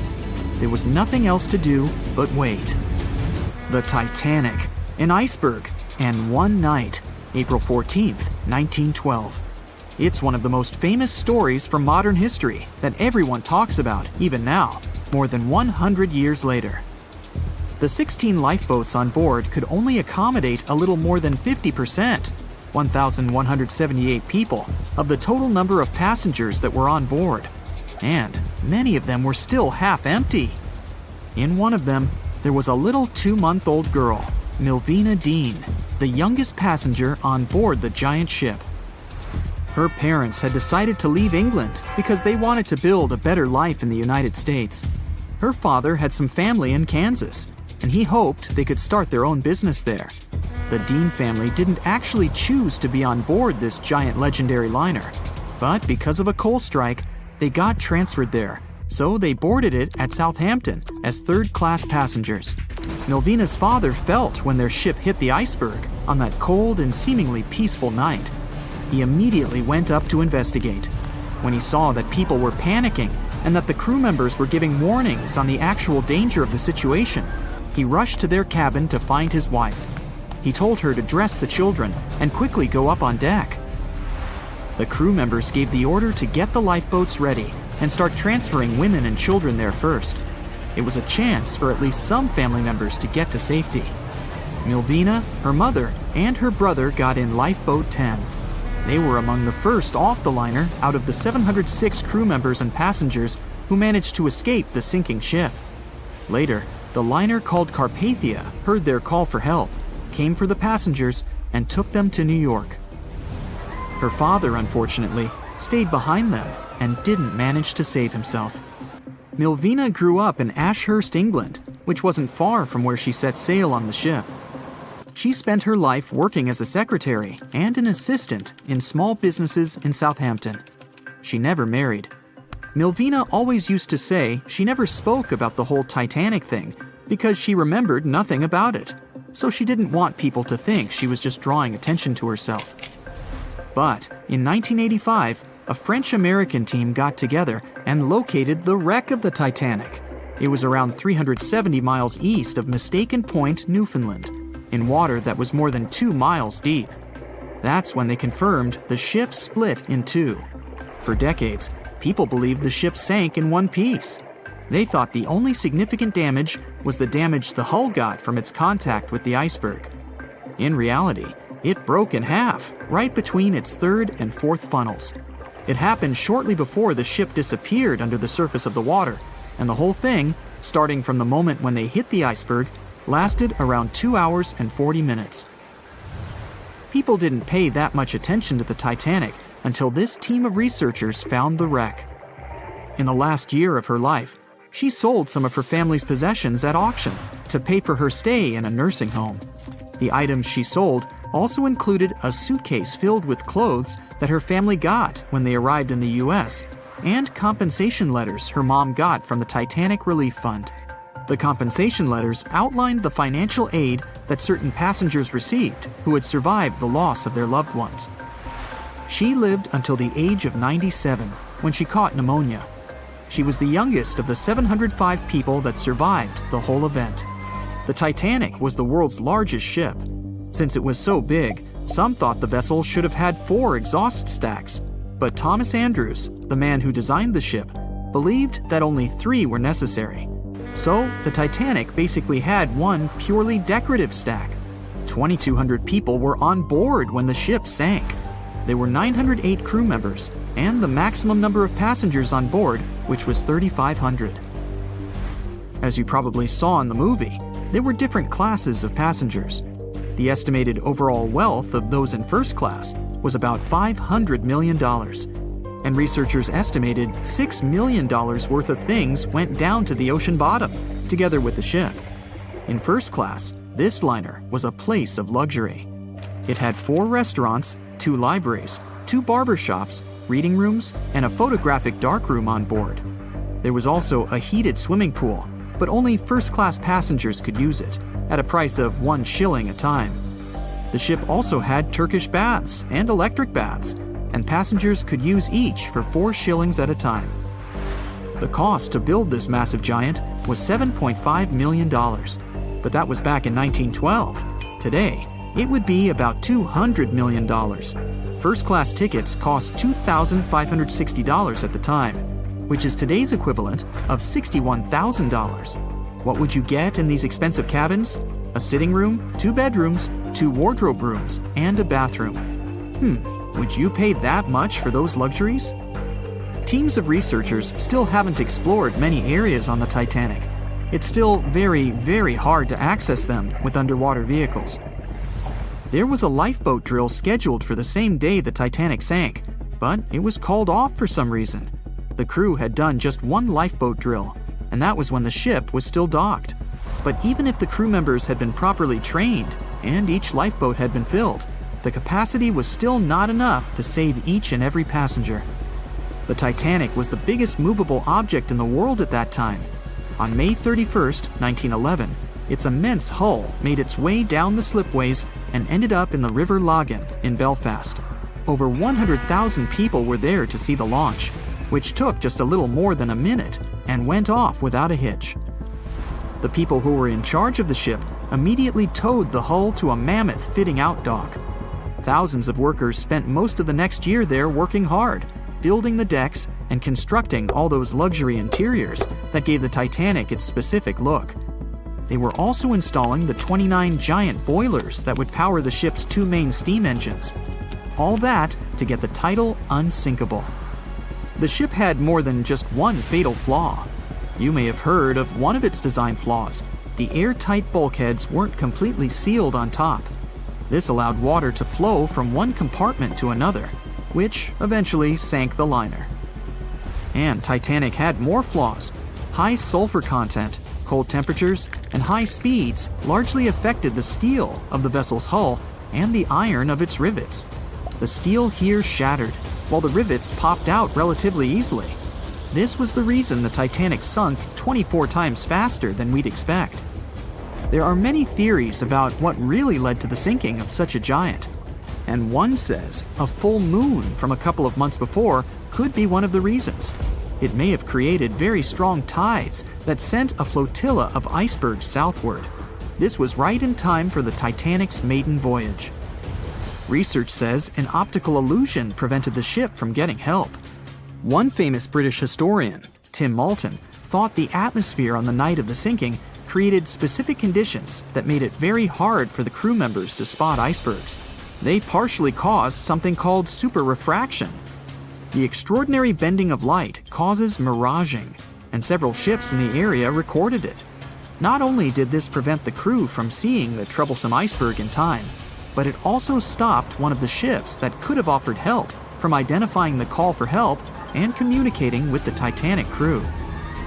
Also, some say the ship was traveling too fast. From the start, they blamed the skipper for sailing such a big liner at such a high speed, 22 knots, through the cold and unpredictable waters of the North Atlantic, which was full of hidden icebergs. On April 10, 1912, the RMS Titanic set sail from England. But this wasn't the launch of a regular ship. The Titanic was the largest liner ever built at the time. It was 882 feet long. That's nearly the size of 3 soccer fields. And measured from the hull to the top of the smokestacks, the ship was an impressive 175 feet tall. That's the size of a 17-story building. Deemed unsinkable, it took 3,000 workers almost 3 years to build. But a mere 4 days into its very first voyage, at 11:40 p.m., the ship collided with an iceberg and was lost beneath the waves of the Atlantic Ocean. It took the liner only 2 hours and 40 minutes to sink. And of more than 2,200 passengers and crew members on board, only 706 survived. The wreck would remain lost for another 73 years, hiding its many secrets within the frigid Atlantic waters. And if it wasn't for a man whose whole life had been devoted to exploring the sea, the giant ship might have remained lost for a lot longer. That man was Robert Ballard. As a child, Ballard was obsessed with the ocean. This fascination started when he was just 12 years old. That's when he watched a film adaptation of Jules Verne's science fiction novel, 20,000 Leagues Under the Sea. It had everything to spark a young person's imagination, from adventure and strange creatures to a powerful underwater vehicle called the Nautilus. It could travel anywhere in the world you wanted to go. From that moment, life on dry land was no longer in Ballard's future. When he was 23, he was assigned to the Deep Submergence Group. There, he helped develop techniques to search the ocean floor. His biggest accomplishment was the creation of Alvin. It was a small, easy-to-maneuver submarine that could carry 3 people.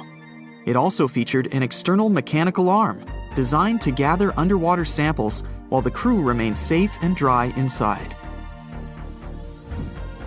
Alvin the submarine quickly proved useful for a variety of tasks. For example, once it was used to track down an aircraft that had crashed into the sea. But the vessel experienced a series of setbacks. In one case, it was attacked by a swordfish, which caused the submarine to resurface quickly. The swordfish, still stuck in the outer skin of the submarine, became that night's dinner.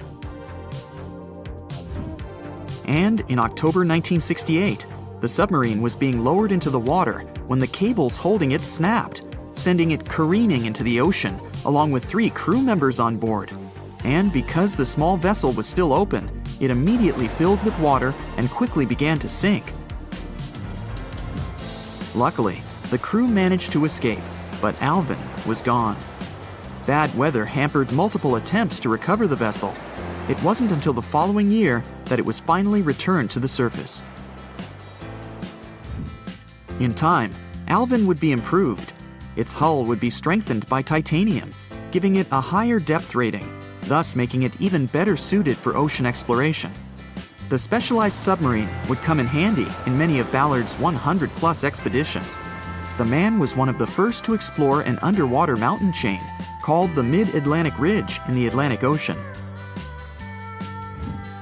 And when he found thermal vents in the Galapagos Rift in the late 70s, he also helped discover and document the process of chemosynthesis. That's a complicated chemical synthesis of food energy by bacteria.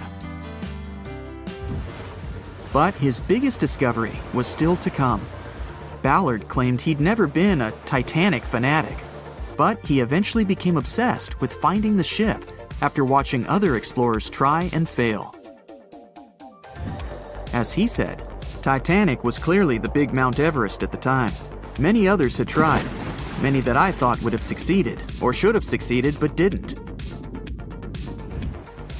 Ballard began thinking about finding the ship as early as 1973, and 4 years later, he actually made an attempt. He used the deep-sea salvage vessel Sea Probe. which was a drill ship equipped with cameras and sonar. But he was forced to give up when the drilling pipe broke. It just wasn't his time. In the early 80s, a Texas oil man named Jack Grimm tried to find the wreck on 3 different occasions. Once, Grimm was actually right over the Titanic, but his equipment failed to detect it. That's what we call extreme bad luck. Ballard was just biding his time. He needed a plan and some help. The first issue was getting down to the bottom of the Atlantic. The furthest down he had ever traveled before was 20,000 feet, and this trip took him 3 hours, and that didn't include the way back up. Ballard knew he could use Alvin, already enhanced with a titanium hull to withstand the pressure of the ocean. But he also needed something that didn't require him to actually go down with it. An unpiloted remote-controlled submarine would be ideal. But first, he would have to create one. He reached out to the authorities, hoping they would provide funding for his project.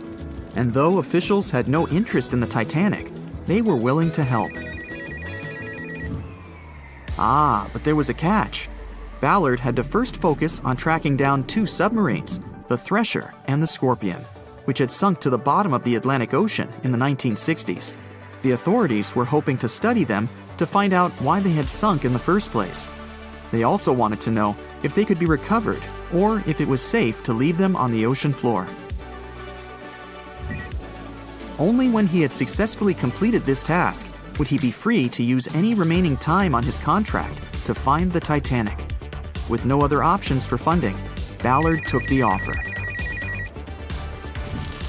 He got to work. First, he created 2 new devices. Argo was an unpiloted deep-towed undersea video camera sled. It was designed to take photos and record videos from a series of cameras mounted on it. It could work at depths of up to 20,000 feet, and it could also explore nearly 98% of the ocean floor. Argo was supposed to be tethered to a boat. As the boat moved, Argo would be pulled behind, floating just above the ocean floor. The camera would then transmit images to the surface. The second device was a small robotic vehicle called Jason Jr. It was also controlled remotely, which allowed the crew inside a submarine, like Alvin, to get closer to and photograph underwater objects. Ballard was now ready. He knew he had to find those submarines quickly, and it didn't take him long. Much to his relief, the search was relatively simple, and he was able to fulfill his obligations with 12 days to spare. With almost 2 weeks to devote to finding the Titanic, he set out to explore the ocean. He focused the search close to Newfoundland, Canada, pulling Argo along the ocean floor and reviewing the images it collected. And after a few days of nothing, they eventually found riveted hull plates and a boiler. Could this be it? The next day, a ship's large bow was revealed. On September 1st, 1985, Ballard and his fellow crew members realized they had finally found the infamous ship. The discovery resulted in a mix of emotions. Ballard was excited to be the first to find the Titanic's final resting place, but he was also overwhelmed by the sense of grief for those who had suffered when the ship had gone down. Over the next 4 days, the crew explored the wreck. They found the crow's nest, from where the iceberg had first been spotted. Plus, there was finally evidence of how the massive ship had split in 2 before sinking, with both halves of the ship found. There was furniture and dinnerware, and sadly, several leather shoes of those who hadn't made it to safety were scattered about the ocean floor. Ballard succeeded where others had failed and became an instant celebrity around the world. You'd think that locating the Titanic would be enough for one man, but not for Ballard. In 2019, he took on the challenge of solving another mystery, the disappearance of Amelia Earhart. Earhart had attempted to be the first woman to fly around the world. Unfortunately, she disappeared somewhere over the Pacific Ocean in 1937. She and her plane were never found. Ballard hoped that his luck with the Titanic would help with finding where Earhart had gone down, but his expedition failed to find anything. And though Robert Ballard has found more shipwrecks than anybody else, it's only the tip of the iceberg. It's estimated that there are over 3 million shipwrecks in the ocean, and Ballard has only located 100 of them. Now, in his late 70s, the man is hoping to encourage young people to continue his work of exploring the ocean and its many mysteries. In 1989, he started the Jason Learning Project to inspire grade school students to pursue science, technology, engineering, and math. He has his own research vessel called the EV Nautilus, after the name of the submarine in Jules Verne's novel, a fitting tribute to the story that inspired his career. April 14, 1912. The dark night was filled with horrible sounds of a giant metal vessel breaking into two. The largest ship of that time collided with an iceberg that was on its way. The Titanic, one of the biggest stories of the 20th century that people still talk about. The starboard side of the giant vessel brushed up against the iceberg. It was 11:40 p.m. when things started going wrong. This iceberg caused enough damage for at least 5 watertight compartments in the hull to start filling with water. The crew immediately began a brief investigation to see if they could do anything and fix things. They had no one to rely on, all alone in the darkness of the cold night, far away from the land, the North Atlantic Ocean, around 400 miles south of Newfoundland, Canada. They needed time to figure out how to bring people to safety. They had some time, true, but not enough. If you watched the movie, you know the ship didn't plunge immediately after the icy doom had happened. The whole process lasted a good 2 hours and 40 minutes. But the situation was hard. There were 2,200 people to take care of, including crew and passengers, and things happening on the ship were chaotic. The chief designer, Thomas Andrews, soon realized they wouldn't be able to stay afloat. By midnight, the entire crew had begun preparing the lifeboats for launch. They had 20 boats with space for only 1,178 people, which was just a bit more than 50% of the people on board. The order was to get women and children to safety first. Crewmen were there to row and guide the boats. The scene over the next 2 hours gradually started escalating. The crew members had a task to wake up passengers and warn them something bad was happening. They wanted to place them into a fleet of lifeboats as soon as possible. At 12:15 a.m., some crew members sent out a distress signal. A steamship called Frankfurt was among the first ones that received the message and responded, but they were about 170 nautical miles away. Some other ships also got the message and offered their assistance, but sadly, they were too far away as well. At 12:20 a.m., the Cunard liner Carpathia got a distress signal from the Titanic and changed its course right away. They were 58 miles away at the time, and it would take them more than 3 hours to get there. 20 minutes later, the crew was lowering the first lifeboat. It was carrying only 27 passengers, although it had room for 65. Many of the lifeboats that were launched first were well below capacity. Crew members were worried, thinking the Davids wouldn't be able to hold a fully loaded lifeboat. And in the beginning, many passengers were just too afraid to leave the ship. They still thought Titanic was unsinkable and couldn't imagine the scenario that was going to happen 1 to 2 hours later. The crew was firing the first of 8 distress rockets. Unsuccessful. No one was close enough to help. By 1:20 a.m., they lowered 10 lifeboats. Number 8 had only 28 people in it. One of the passengers on the number 10 was 9-week-old Melvina Dean. She would later become the last survivor who lived until 2009 and turned 97. It was 2 a.m. already. 3 of the collapsible boats were the only lifeboats that remained on the ship. The bow of the vessel had sunk low and had tipped far under the surface. People around it could now clearly see stern propellers above the water. Crew members were lowering collapsible lifeboat D from the roof of the officers' quarters with over 20 passengers in it. As the ship's bow went under, the water was washing collapsible A from the deck. Those 20 people were struggling because their boat was partly filled with water. As crew members were trying to release collapsible B, it fell. Before they righted it, the water swept it off the ship. 30 passengers still managed to find safety on the overturned lifeboat. At 2:17 a.m., the ship's wireless operator decided to transmit one last distress call. A minute later, the light on the ship finally went out. Titanic and all left on board plunged into darkness. The bow continued to sink, and the stern was rising higher above the surface, which placed great strain on the midsection. Horrible sounds were filling the night. Titanic, this massive, legendary ship so many people placed their hopes in and were excited about, broke into two between the third and fourth funnels. Reports would speculate it took about 6 minutes for the bow section to reach the ocean bottom. The stern settled back in the water before it rose again into a vertical position. It remained in this situation until it finally disappeared into the ocean. At 2:20 a.m., the stern apparently retained air inside, and water pressure crushed it as it went down. The stern landed about 2,000 feet away from the bow.